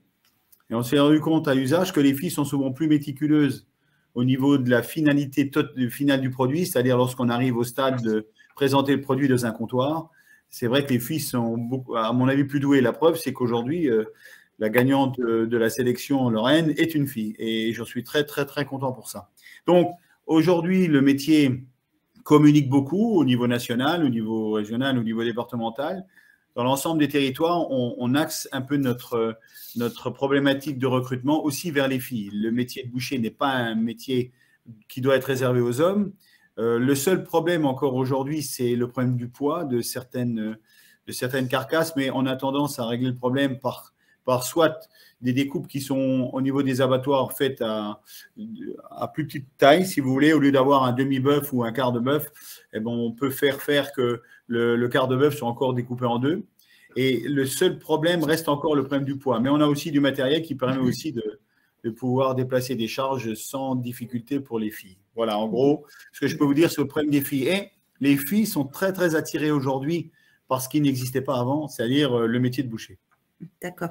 Et est-ce que vous voyez de plus en plus également de parcours de reconversion professionnelle dans le secteur de la boucherie? Absolument. Nous avons dans les CFA aujourd'hui une recrudescence de gens qui ont déjà un bagage relativement complet dans d'autres professions qui n'ont rien à voir avec la boucherie, mais qui peuvent, par le biais d'un aménagement qu'ont fait les chambres de métier pour reprendre ces gens qui ont déjà un bagage de formation pour les former au métier de boucher. Et souvent, ce sont des gens qui viennent dans le métier pour s'installer, pour reprendre une entreprise. Donc, c'est extrêmement intéressant parce que nous nous sommes rendus compte, et la période Covid a marqué les esprits aussi, que beaucoup de gens ont pris l'intention de changer de voie, de changer complètement de métier. Alors, on a beaucoup souffert d'une image de pénibilité importante. Or, ça, c'est fini. Ça fait longtemps que ça n'existe plus. Dans la profession, les gens, en général, font les 35 heures. Bon, même si par période un peu particulière comme les fêtes de Noël ou Pâques et des fêtes un peu particulières, on travaille un peu plus, mais les gens sont extrêmement bien payés. Et les gens, aujourd'hui, ne rebutent plus à faire quelques heures supplémentaires lorsque la demande s'en fait sentir. Par contre, l'important, c'est qu'on peut s'aménager une vie tout à fait raisonnable et correcte en faisant le métier de boucher-charcutier. D'accord. Et alors, ce qui semble contradictoire, c'est que depuis des années, on entend qu'il y a une baisse de la consommation de viande, mais en même temps, on manque de main-d'œuvre qualifiée dans ce secteur. Alors, la boucherie ne baisse pas le chiffre d'affaires viande. Ça, c'est des choses qui ne nous concernent pas vraiment. En fait, quand on parle de baisse de chiffre de viande, c'est sur un plan global, c'est-à-dire on y met la grande distribution, la distribution moyenne. Mais les boucheries actuelles, les vrais bouchers installés dans les différents secteurs de France, ne baissent pas le chiffre d'affaires et le volume de viande vendue. En général, soit il est stable, soit il est en progression. Donc, la boucherie en elle-même ne régresse pas. La boucherie continue d'augmenter. Sauf que nous avons aujourd'hui une baisse de recrutement qui est compliquée parce qu'il n'y a pas que notre métier. Dans l'ensemble de l'alimentation, la restauration, c'est extrêmement compliqué. Les boulangeries, c'est compliqué. Les pâtisseries, c'est beaucoup. C'est tout un ensemble de ces métiers où, pour des raisons qui sont arrivées post-Covid, on ne sait pas pourquoi, il n'y a pas de demande. Aujourd'hui, on ne sait pas où sont les gens. On nous parle de chômage, mais aujourd'hui, on n'a pas la captation possible parce qu'il n'y a personne qui se présente nulle part. Aujourd'hui, j'ai des chefs d'entreprise qui recherchent des gens depuis 6 mois, ils ne trouvent personne. Moi, à titre personnel, je regroupe 3, je n'ai trouvé personne. Donc, nous, en plus, on a le problème de Luxembourg qui est un peu particulier parce que les salaires luxembourgeois étant ce qu'ils sont, c'est un peu compliqué. Mais hormis ce problème-là, il n'y a personne qui veulent venir travailler actuellement. Alors, c'est vraiment une période particulière. D'accord. Alors, justement, peut-être pour susciter des vocations, est-ce que les professionnels du secteur des métiers de bouche sont prêts ou accueillent régulièrement quand même des jeunes ou des salariés en reconversion ou des demandeurs d'emploi? Beaucoup de chefs d'entreprise prennent des jeunes stagiaires, sortis de 3e, ou des stages de reconversion qui veulent voir un peu comment se passe le métier. Ah non, mais on est très ouvert. La profession est ouverte dans sa globalité. On accueille des stagiaires, mais souvent, je prends l'exemple d'un chef d'entreprise qui prend un jeune en 3e collège pour pouvoir un peu découvrir les métiers. Il suffit de tomber sur un jeune intéressé. Il est arrivé par le passé et encore un peu maintenant que lorsqu'il revient à l'école en disant « moi j'ai vu le métier de boucher, c'est pas mal », il a tendance à en être dissuadé. Et je trouve ça un peu dommage. Aujourd'hui, l'inquiétude que j'ai moi, c'est que nous avons une profession vieillissante. comme beaucoup de professions, et des entreprises qui vont dans moins de 5 ans changer de main, ils vont en avoir beaucoup. Et ce qui serait extrêmement dommageable pour le consommateur, c'est le fait de perdre des boucheries. Il faut que le volume boucherie reste au minimum ce qu'il en est, voire plus, parce qu'aujourd'hui, c'est important de pouvoir pérenniser la vente de viande qui n'est pas en régression. Attention, n'écoutez pas toujours ce que la presse dit dans sa globalité, parce que quand on parle viande, on a tendance à englober. Hein. Là, je parle boucherie artisanale, les boucheries, les vrais bouchers de métier. Et justement, pour attirer des personnes qui s'interrogent sur leur orientation, qu'est-ce que vous pouvez leur dire comme atout dans ce secteur d'activité, comme évolution de carrière, comme voilà. L'évolution, comme je dis toujours, et je l'ai dit tout à l'heure aux jeunes qui étaient au concours, aujourd'hui, on demande aux jeunes le CAP, mais le CAP, c'est un minimum. Ce qu'on veut, nous, dans la profession, c'est avoir des brevets professionnels ou des maîtrises. Bon, la maîtrise étant un peu réservé parce que c'est un niveau relativement élevé et qui n'intéresse pas toujours les jeunes d'aller aussi loin, mais dans la grande majorité, le brevet professionnel est un brevet qui est complet et qui fait le tour complet d'une profession. Et un chef d'entreprise aujourd'hui regarde plus facilement à prendre un BP qu'un CAP qui n'a pas toujours le niveau qu'il devrait avoir. Ensuite, au niveau de la présentation du métier, aujourd'hui, quand on travaille dans nos métiers, on a des horaires fixes qui sont régulières, alors soit au magasin ou dans un laboratoire. Si vous êtes dans un laboratoire, souvent les laboratoires fonctionnent le matin et les salariés ont congé l'après-midi. Donc, c'est des professions où aujourd'hui, on peut dire que dans beaucoup d'endroits, vous ne travaillez pas les après-midi. Dans d'autres, oui, ça dépend des entreprises, mais il y a des conditions de travail qui sont aujourd'hui très, très correctes. Le froid des longs hivers où les gens se geler dans les laboratoires, c'est fini parce que tout est tempéré, tout est régulé. Il y a vraiment des conditions de travail qui ont complètement changé. On est dans un autre univers. Le boucher des années 40, ça fait longtemps que ça n'existe plus. En plus de ça, les professionnels, chefs d'entreprise ont un intérêt important, c'est de pouvoir garder les salariés. Or, vous vous doutez bien que si les conditions de travail étaient aussi déplorables, nous n'aurions pas des salariés qui ont 10, 15, 20, 30 ans de maison. Ça, c'est aussi à savoir. En ce qui concerne les salaires, nous avons des grilles nationales que l'on applique et qui sont discutées régulièrement avec les organisations professionnelles. Donc, on est aujourd'hui, si vous voulez, dans un cadre extrêmement accueillant et ouvert. Et beaucoup de chefs d'entreprise sont même prêts à former eux, dans la mesure où, dans certains cas, les gens ne veulent pas retourner à l'école. Mais notre intérêt, c'est quand même d'utiliser nos CFA, qui sont des belles machines à fabriquer des techniciens de la viande. Donc, c'est important pour nous. Donc, conditions de travail améliorées. Aussi, maintenant, nous avons, grâce à notre famille du 2P, des avantages, que ce soit au niveau des chèques vacances, des tickets restaurants, des choses que le métier n'avait pas accès avant et qui a accès maintenant. Donc, on ne peut plus dire aujourd'hui que c'est des métiers qui sont ou dévalorisants ou être dévalorisés. D'ailleurs, je vous encourage, même à titre personnel, d'aller voir un film qui est sorti mercredi dernier et qui s'appelle Tendre et saignant et qui parle de notre profession. Et je vous conseille d'aller le voir parce que c'est vraiment une image extrêmement positive de nos métiers. Voilà. D'accord. Merci beaucoup pour votre intervention, votre témoignage. À votre service. Merci. Au revoir. Au revoir. Donc, après ces témoignages sur les métiers de bouche et de la coiffure, on va accueillir les métiers d'art avec Christophe Delavenne. Bonjour. Chef du pôle métiers d'art à la région Grand Est et membre également du conseil d'administration de l'INMA, l'Institut national des métiers d'art. Alors, Christophe, vous êtes en présence de Marie Flambard, créatrice verrière. Bonjour, installée à Gaudreville, à Nancy, à côté de Nancy. Et je précise que ce métier d'art est mis à l'honneur cette année dans le cadre de l'année internationale du verre. Alors, tout d'abord, si vous pouviez, Christophe, nous expliquer ce qu'on entend par métier d'art, parce que ça peut paraître flou pour certains d'entre nous, nous exposer le parcours de Marie et en quoi consiste son activité et les difficultés éventuelles en tant qu'artisan d'art, mais aussi, je dirais, les possibilités de travail, de mission, etc. Voilà. Donc, à vous, Christophe. Très bien, merci. Bonjour à toutes et à tous. Alors, pour définir les métiers d'art, je vais peut-être prendre une ellipse, mais on va déjà dire ce que ne sont pas les métiers d'art, ce qui sera plus facile. Alors, Un petit rappel simplement, il y a une définition officielle des métiers d'art qui existe maintenant depuis 2014. Il faut retenir que ce sont des métiers où on transforme la matière avec une maîtrise technique et un apport artistique. Voilà, c'est les trois termes les plus importants pour comprendre ce que c'est qu'un métier d'art.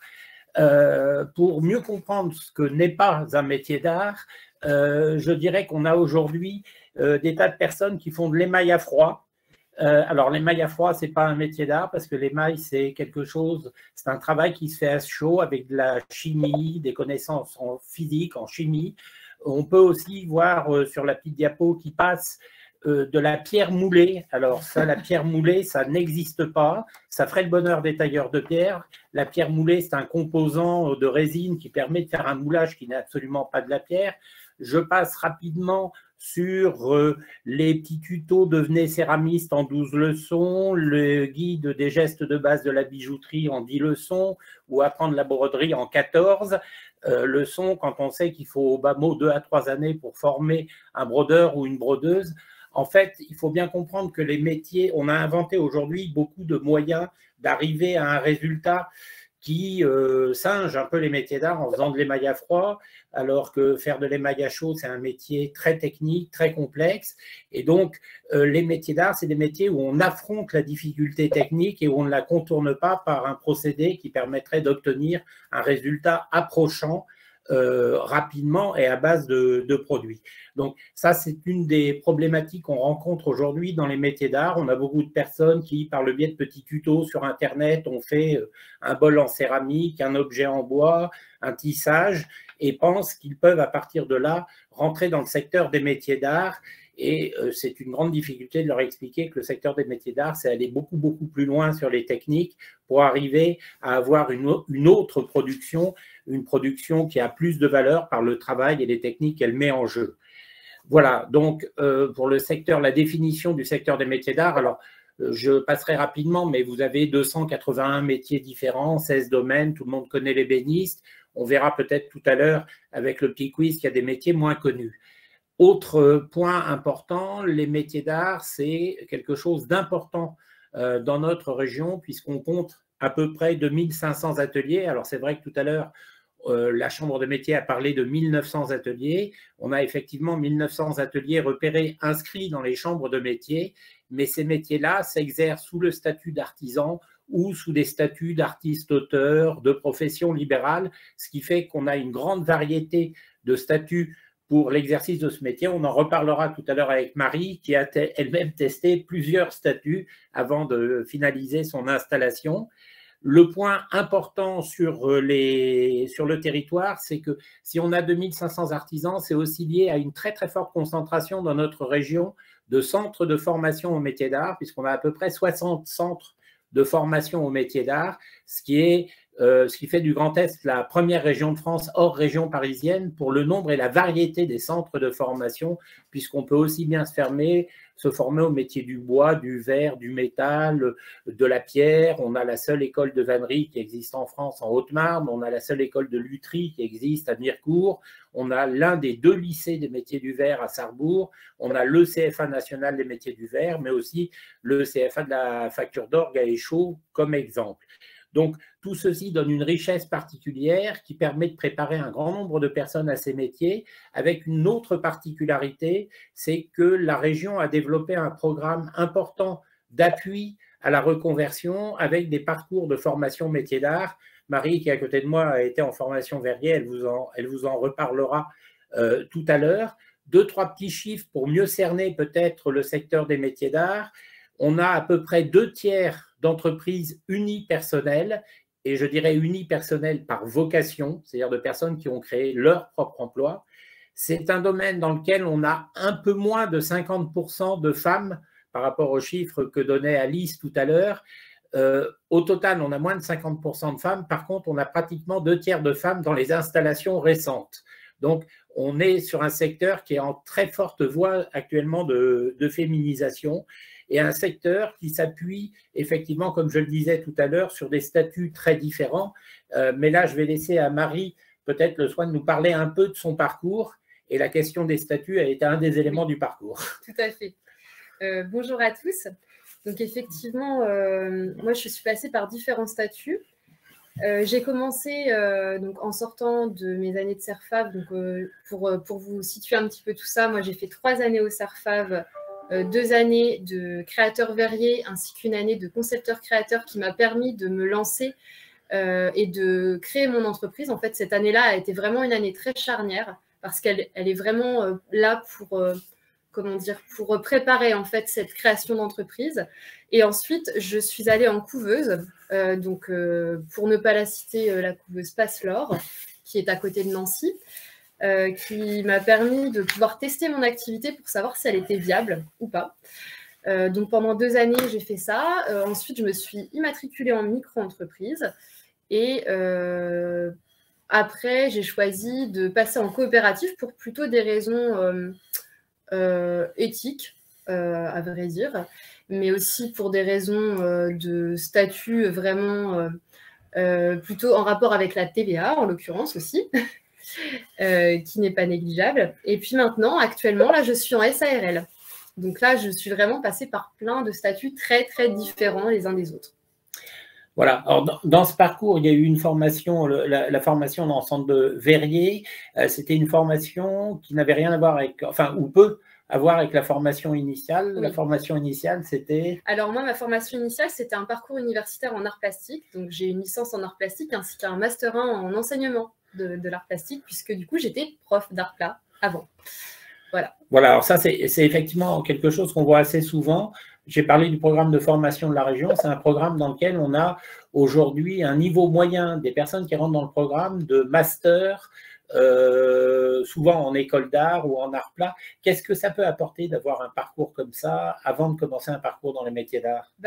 Pour le coup, notamment grâce au CERFAV, c'était, je pense, extrêmement important pour moi d'avoir une vision artistique, puisque le CERFAV allie vraiment cette vision très, très artistique et la technique vraiment artisanale. C'est vraiment, cette école, je trouve qu'elle est la parfaite jonction de ces deux choses en fait. D'accord. Alors, est-ce qu'on peut dire, par exemple, qu'aujourd'hui, le fait d'avoir une dimension artistique, une culture artistique, mais surtout une identité artistique, c'est quelque chose d'important, d'essentiel? C'est primordial. D'accord. À quel niveau alors? Au niveau de l'identité. C'est-à-dire que les clients, ils recherchent à la fois notre travail, évidemment, notre savoir-faire, mais surtout notre identité. Là, en ce moment, c'est ici que ça se passe.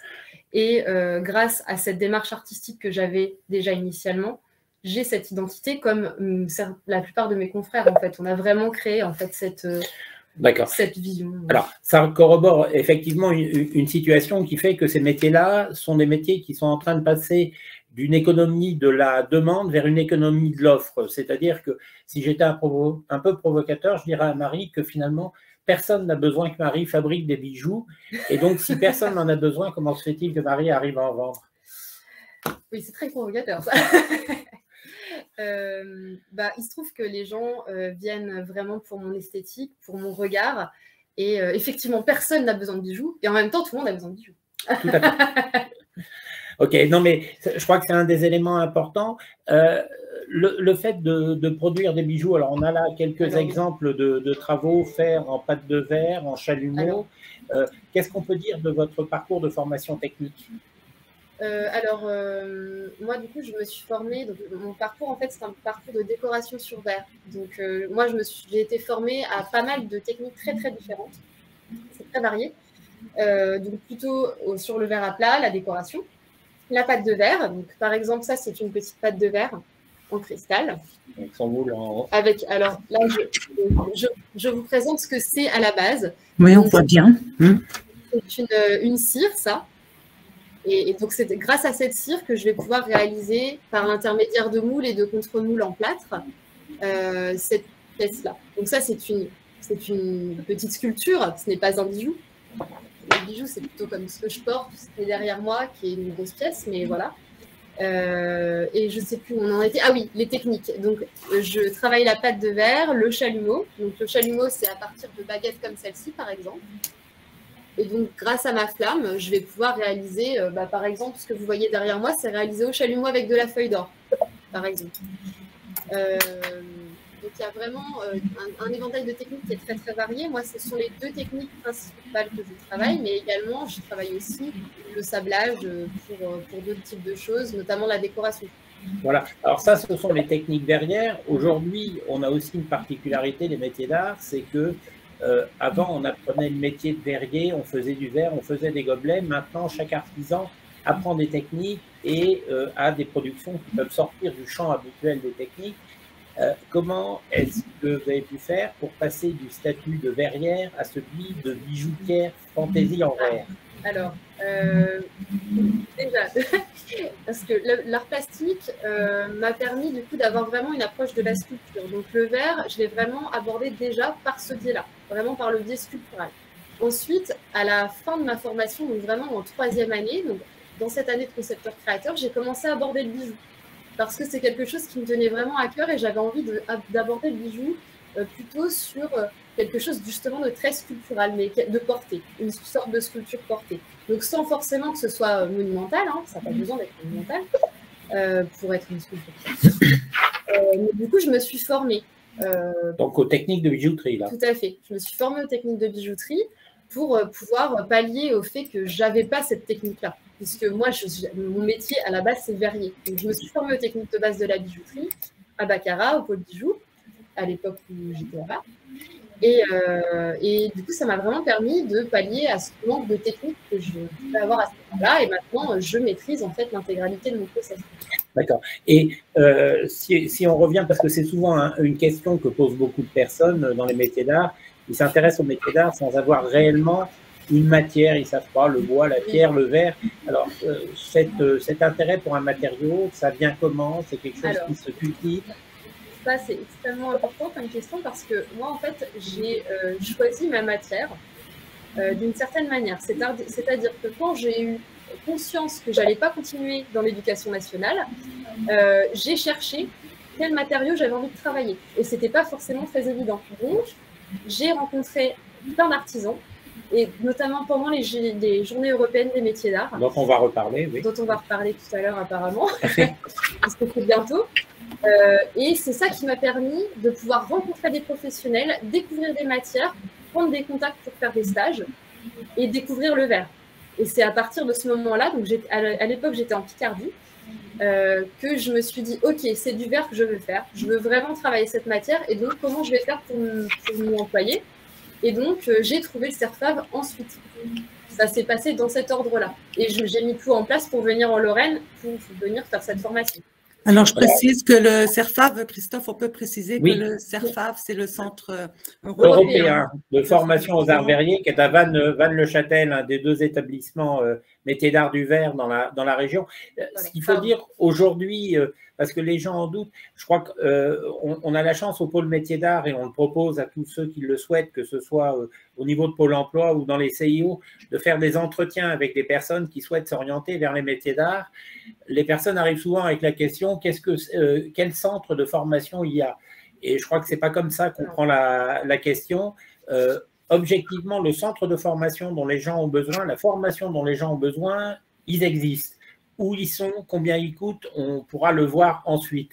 Mais je crois que fondamentalement, la question, c'est pour les gens d'avancer sur la matière qu'ils souhaitent travailler, le type d'emploi. Alors, ça amène aussi, Marie est artisan. Alors, quand on dit artisan, on devrait dire professionnel des métiers d'art, artisan étant une partie des professionnels, en entreprise unipersonnelle ou enfin quasiment en addition de 2 entreprises unipersonnelles.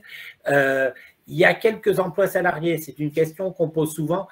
Ils ne sont pas extrêmement nombreux dans le domaine des métiers d'art, dans le domaine du verre, par exemple. Il y a quelques emplois dans les cristalleries. Oui, c'est peu souvent le cas. En fait, c'est vraiment… en fait, on crée nos entreprises. C'est vraiment… de bout en bout, c'est très rare qu'il y ait des jobs salariés. Voilà. Il faut être clair avec ça. Alors, sur les emplois salariés, ce qu'on peut dire, c'est qu'un artisan qui ferait un verre va faire son verre du début à la fin. C'est-à-dire qu'il va souffler, il va faire son pied, il va faire le buvant, il va finir par achever le verre, travailler en décor, à froid, en taille. Et donc, la plupart des gens qui viennent nous voir, viennent voir pour exercer le métier en artisan, c'est-à-dire en faisant l'ensemble du processus. Dans les emplois salariés, on est souvent dans des manufactures sur lesquelles on a des postes d'ouvriers d'art. Le terme n'est pas moins noble que celui d'artisan d'art, bien au contraire, mais ce sont des gens qui vont intervenir à un moment donné du processus pour faire un verre. Vous allez avoir quelqu'un qui va cueillir le verre, il va y avoir quelqu'un qui va le souffler, qui va le porter, qui va faire le pied, qui va faire la coupe, la taille, le polissage. Et donc, on a des emplois hyper spécialisés dans les manufactures, alors que l'artisan, lui, est celui qui va faire l'intégralité des gestes permettant d'avoir l'objet. Voilà un peu la différence. Il y a quelques emplois dans le verre, il y a des emplois dans les industries de l'ameublement qui cherchent des tapisseries d'ameublement et aussi justement, Christophe, j'ai une question là qui tombe à point. Vous allez peut-être pouvoir nous répondre. Une personne pose la question suivante. Pour pouvoir être embauché dans ce domaine, donc dans un métier d'art, on va dire, est-ce que les formations titres professionnels suffisent? Vous savez, il y a assez peu de création d'emplois salariés dans le secteur des métiers d'art, il faut être honnête. L'ensemble des formations qui permettent d'acquérir un savoir-faire métier d'art sont, à mon avis, nécessaires pour rentrer dans ce secteur. Ça va être essentiellement les CAP qui constituent la base des savoirs. Ça peut être les niveaux 4, enfin les niveaux bac, niveau 4, je crois, dans la nouvelle classification, les BP, les BMA, les bac pro. Après, dans ces métiers-là, si vous voulez, il ne suffit pas d'avoir le CAP, il faut aussi être très très bon dans son CAP. Hein, je crois qu'il faut pouvoir le dire. Je crois qu'il y a des voies de qualification qui ne sont pas les mêmes selon qu'on veut être artisan à son compte ou salarié, en sachant que la plupart des entreprises artisanales sont unipersonnelles, donc il y a peu de création d'emplois salariés dans ces 65% d'entreprises. Très bien, je vous remercie Christophe. On va peut-être lancer le quiz. Oui. Christophe Delaveine vous a concocté un petit quiz. Alors, à vous de cliquer sur vos souris et de trouver la bonne réponse. Alors, on va essayer de… Hop. Alors, je cherche… Alors, que fait un dominotier? Il réalise des petits objets en bois précieux, il réalise des papiers imprimés et colorés, il fabrique des jeux et jouets dans différents matériaux. Voilà. Que fait un ciseleur? Il crée des motifs en papier découpé pour la réalisation de décors, il fabrique des ciseaux ou outils tranchants en métal, ou il applique un décor ou souligne le contour d'une forme sur du métal. J'attends les résultats, je vous donne les résultats. Voilà.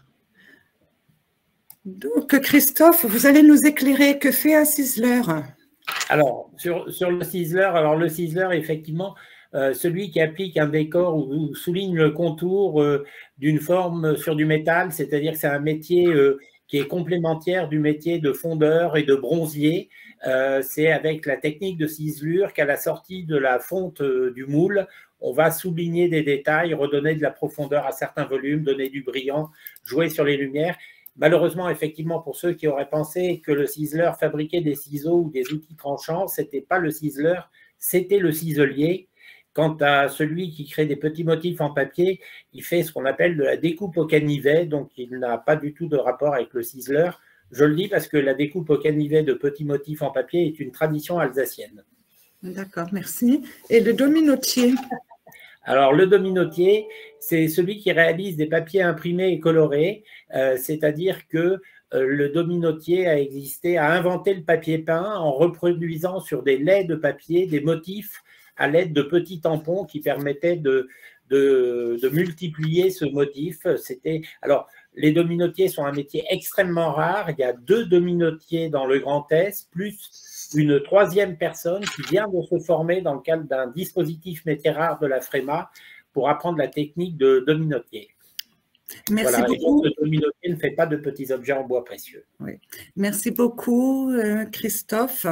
et Marie pour votre intervention, toutes ces informations. On n'oublie pas les GEMA, les Journées européennes des métiers d'art, toutes les informations qu'on retrouvera sur le site Métiers d'art Grand Est. Hein. Il y a le lien, il y a tout ce qu'il faut. Les GEMA, les 2 et 3 avril prochains, il y aura à peu près 200 ateliers d'ouverts sur la région et 40 lieux d'exposition où on pourra se renseigner sur les métiers d'art, et tous les centres de formation seront présents dans un centre ou un autre. D'accord, et ouvert au grand public, bien entendu. Et ouvert au grand public et ouvert gratuitement au grand public. Tous les lieux d'exposition seront ouverts gratuitement. Merci beaucoup, merci beaucoup. Je passe la parole à Laurence Dalla Libera qui va nous présenter le salon virtuel et pourquoi pas un métier dans l'artisanat qui aura lieu le 24 février prochain.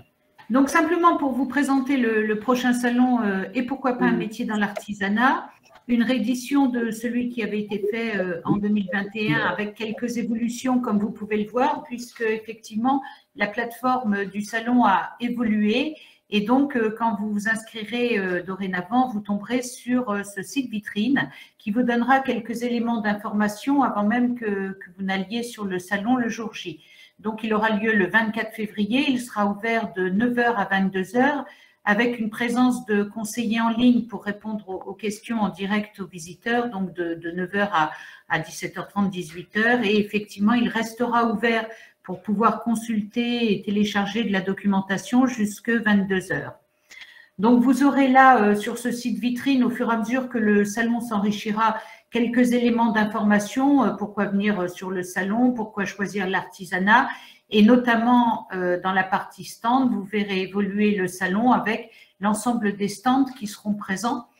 Voilà, vous voyez qu'ils sont déjà intégrés autour des métiers des saveurs, de la beauté, des métiers dont on a parlé aujourd'hui, autour de travailler dans l'artisanat avec des chiffres.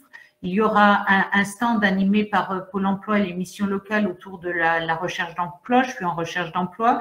Et puis par l'OPCO Transition Pro, l'APEC, autour de l'évolution professionnelle, de l'évolution ou la reconversion.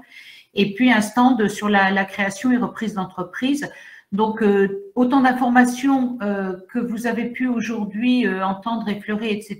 Et que si vous voulez approfondir, n'hésitez pas surtout vous-même à vous rendre sur ce salon, mais surtout à mobiliser vos publics pour les accompagner effectivement à aller sur le salon et surtout, je le rappelle à chaque fois, à rencontrer des professionnels, puisque c'est là la plus-value d'un salon virtuel. Au-delà d'être une plateforme, j'allais dire, de stockage de ressources en ligne, vidéo ou autre, c'est vraiment la rencontre avec un professionnel qui peut permettre de valider, conforter un projet ou en tout cas d'aller un petit peu plus loin dans l'information. Donc, quand vous allez ensuite rentrer dans le salon, voilà, vous aurez toujours, comme vous le connaissez peut-être, des systèmes de hall ou de stand. Donc là, on retrouvera bien évidemment tout ce qui va être métier et formation, donc autour d'un premier stand sur je me teste avec un certain nombre de tests en ligne pour pouvoir accéder effectivement à vers quel métier m'orienter dans les métiers de l'artisanat, qu'est-ce que je peux faire, quel est mon centre d'intérêt, etc. Donc je vais me mettre en mode visiteur. Donc, comme vous le voyez, avec effectivement des tests en ligne que vous pourrez accéder à des liens, à des vidéos, à des documents PDF. Vous aurez ensuite 5 autres, j'allais dire, stands autour des métiers des saveurs, donc du salé, du sucré, de la vente alimentaire. Et à chaque fois, sur chacun des stands, je ne vais pas tous les passer, mais vous aurez bien évidemment une image de fond qui vous indiquera quels sont les métiers qui sont représentés sur ce stand. Et à chaque fois, effectivement, de l'accès à des vidéos, l'accès à des documents en PDF, l'accès à des liens externes. Donc, vraiment un salon riche en ressources et en vidéos. Vous aurez ensuite une partie autour de travailler dans l'artisanat. Donc, avec un premier stand autour de chiffres de l'artisanat, peut-être expliquer un petit peu ce qu'est l'artisanat, comment y rentrer, comment évoluer. Voilà, là, on est sur un stand ou peut-être un petit peu plus sur des portraits de secteur de l'artisanat. Et puis 2 stands ensuite sur je suis en recherche d'emploi, voilà, qu'est-ce que je peux faire, donc qui sera animé par Pôle emploi Mission Locale et qui proposera également des offres d'emploi. Hein. Il y a une sélection qui est faite à chaque fois par Pôle emploi des offres dans ce secteur, et puis des offres aussi d'autres partenaires. Et je suis en évolution, en conversion professionnelle, c'est, voilà, hein, comme le nom l'indique, et là la charte est en cours, mais c'est changer de métier, évoluer, vous reconvertir. Voilà, est-ce que vous y avez pensé et est-ce qu'il y a des perspectives d'évolution, voilà, qui peuvent être, et vous retrouverez des conseillers qui pourront vous renseigner. Et puis, un dernier stand autour de la création d'entreprises, où là, vous y retrouverez effectivement toutes les compétences, les conditions, les aides hein, pour s'engager dans une création, reprise d'entreprise. Et donc, ça ira un petit peu plus loin que j'ai vu qu'il y avait des questions aujourd'hui sur cet atelier. Voilà, vous pourrez aller un petit peu plus loin aussi dans toutes ces informations.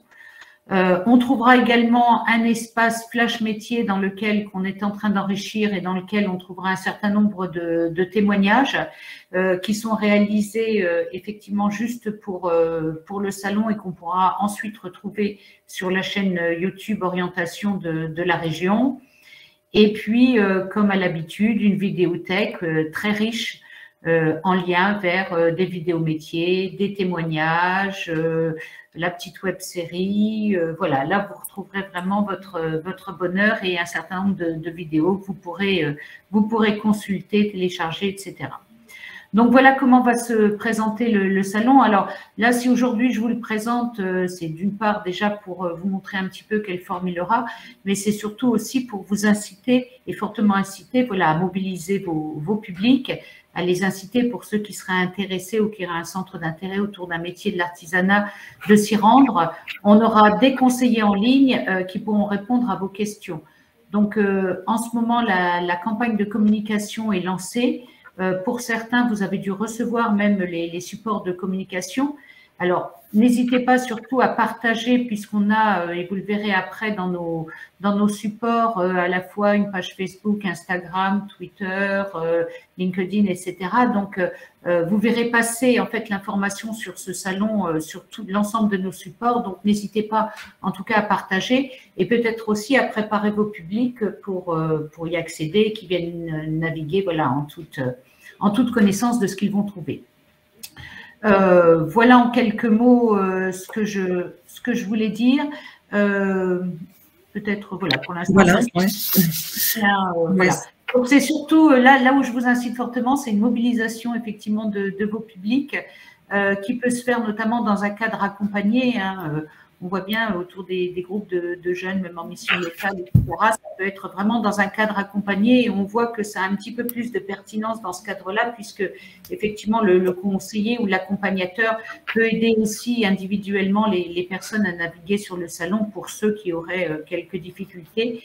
Mais vous le connaissez maintenant et la plateforme est assez intuitive.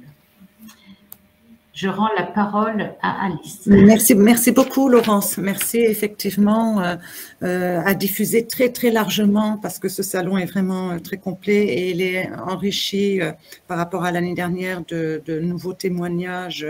Voilà. Donc, voilà. Donc, ensuite, nous avons les ressources. Alors, peut-être Laurence de Pôle emploi. Si oui. Tu veux. Voilà. Oui, tout à fait. Merci Alice. Et puis, j'en profite pour vous redire effectivement que le sondage hein, sur votre participation est lancé. Donc, je vous invite à y répondre hein, avec les 4 questions un peu habituelles sur ce que vous souhaitez pour un second atelier, si vous pensez réinvestir vos informations dans ces pratiques futures, si vous pensez être mieux outillé et si vous voyez plus clair donc, sur le secteur et les métiers présentés. Donc, merci pour vos réponses. Et donc, j'enchaîne tout de suite, effectivement, comme je vous l'avais dit en introduction, sur les différentes ressources hein, qui sont proposées par les uns et les autres, et donc notamment par la Chambre de métiers Grand Est, hein, qui a vraiment mis beaucoup d'informations dans ces ressources, sur notamment tout ce qui est apprentissage, notamment, hein, puisque, comme on le sait, c'est la Semaine nationale de l'apprentissage dans l'artisanat. Donc, allez voir ces différentes ressources qui sont proposées avec donc, plusieurs slides qui sont concernés. Donc, avec leur implantation aussi sur le territoire, vous voyez qu'il y a véritablement une implantation géographique très bien détaillée.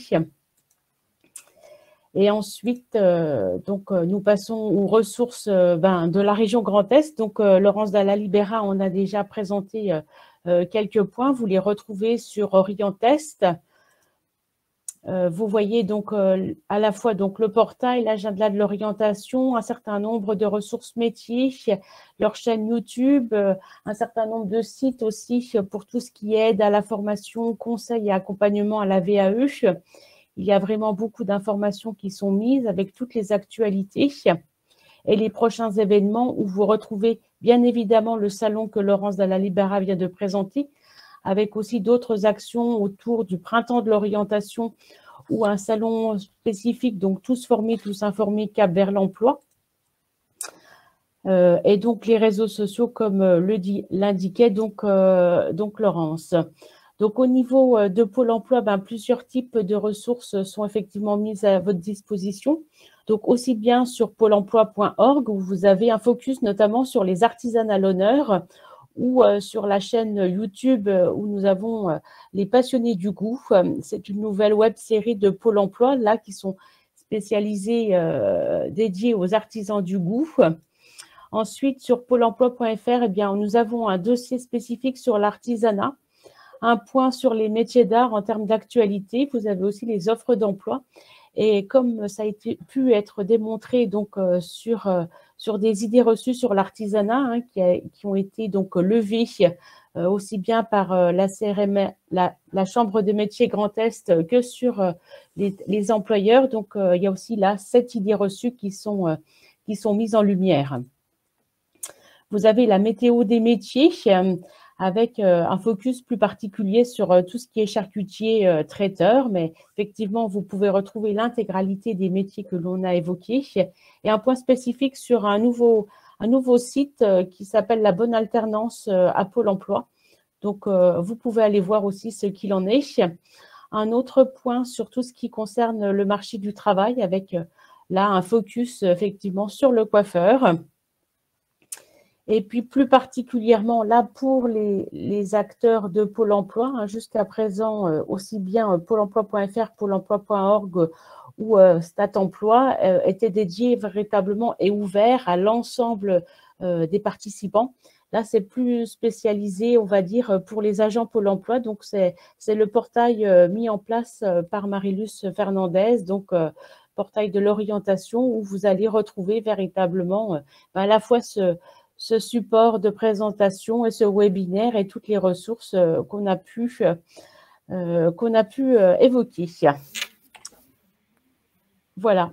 Et donc, les 2 prochaines perspectives. Donc, effectivement, les métiers de l'hôtellerie-restauration le 8 mars prochain et un autre un peu plus particulier sur la maintenance des engins. Effectivement, avec l'implication notamment du territoire de la Marne, avec aussi bien la direction territoriale de Pôle emploi que la maison de région de Reims. Et on verra effectivement une entrée un peu particulière. Donc voilà, on arrive effectivement au terme de cet atelier. Donc, je vais laisser la parole à Isabelle, peut-être, pour conclure avec Alice. Oui, je vais laisser le mot de la fin à Isabelle.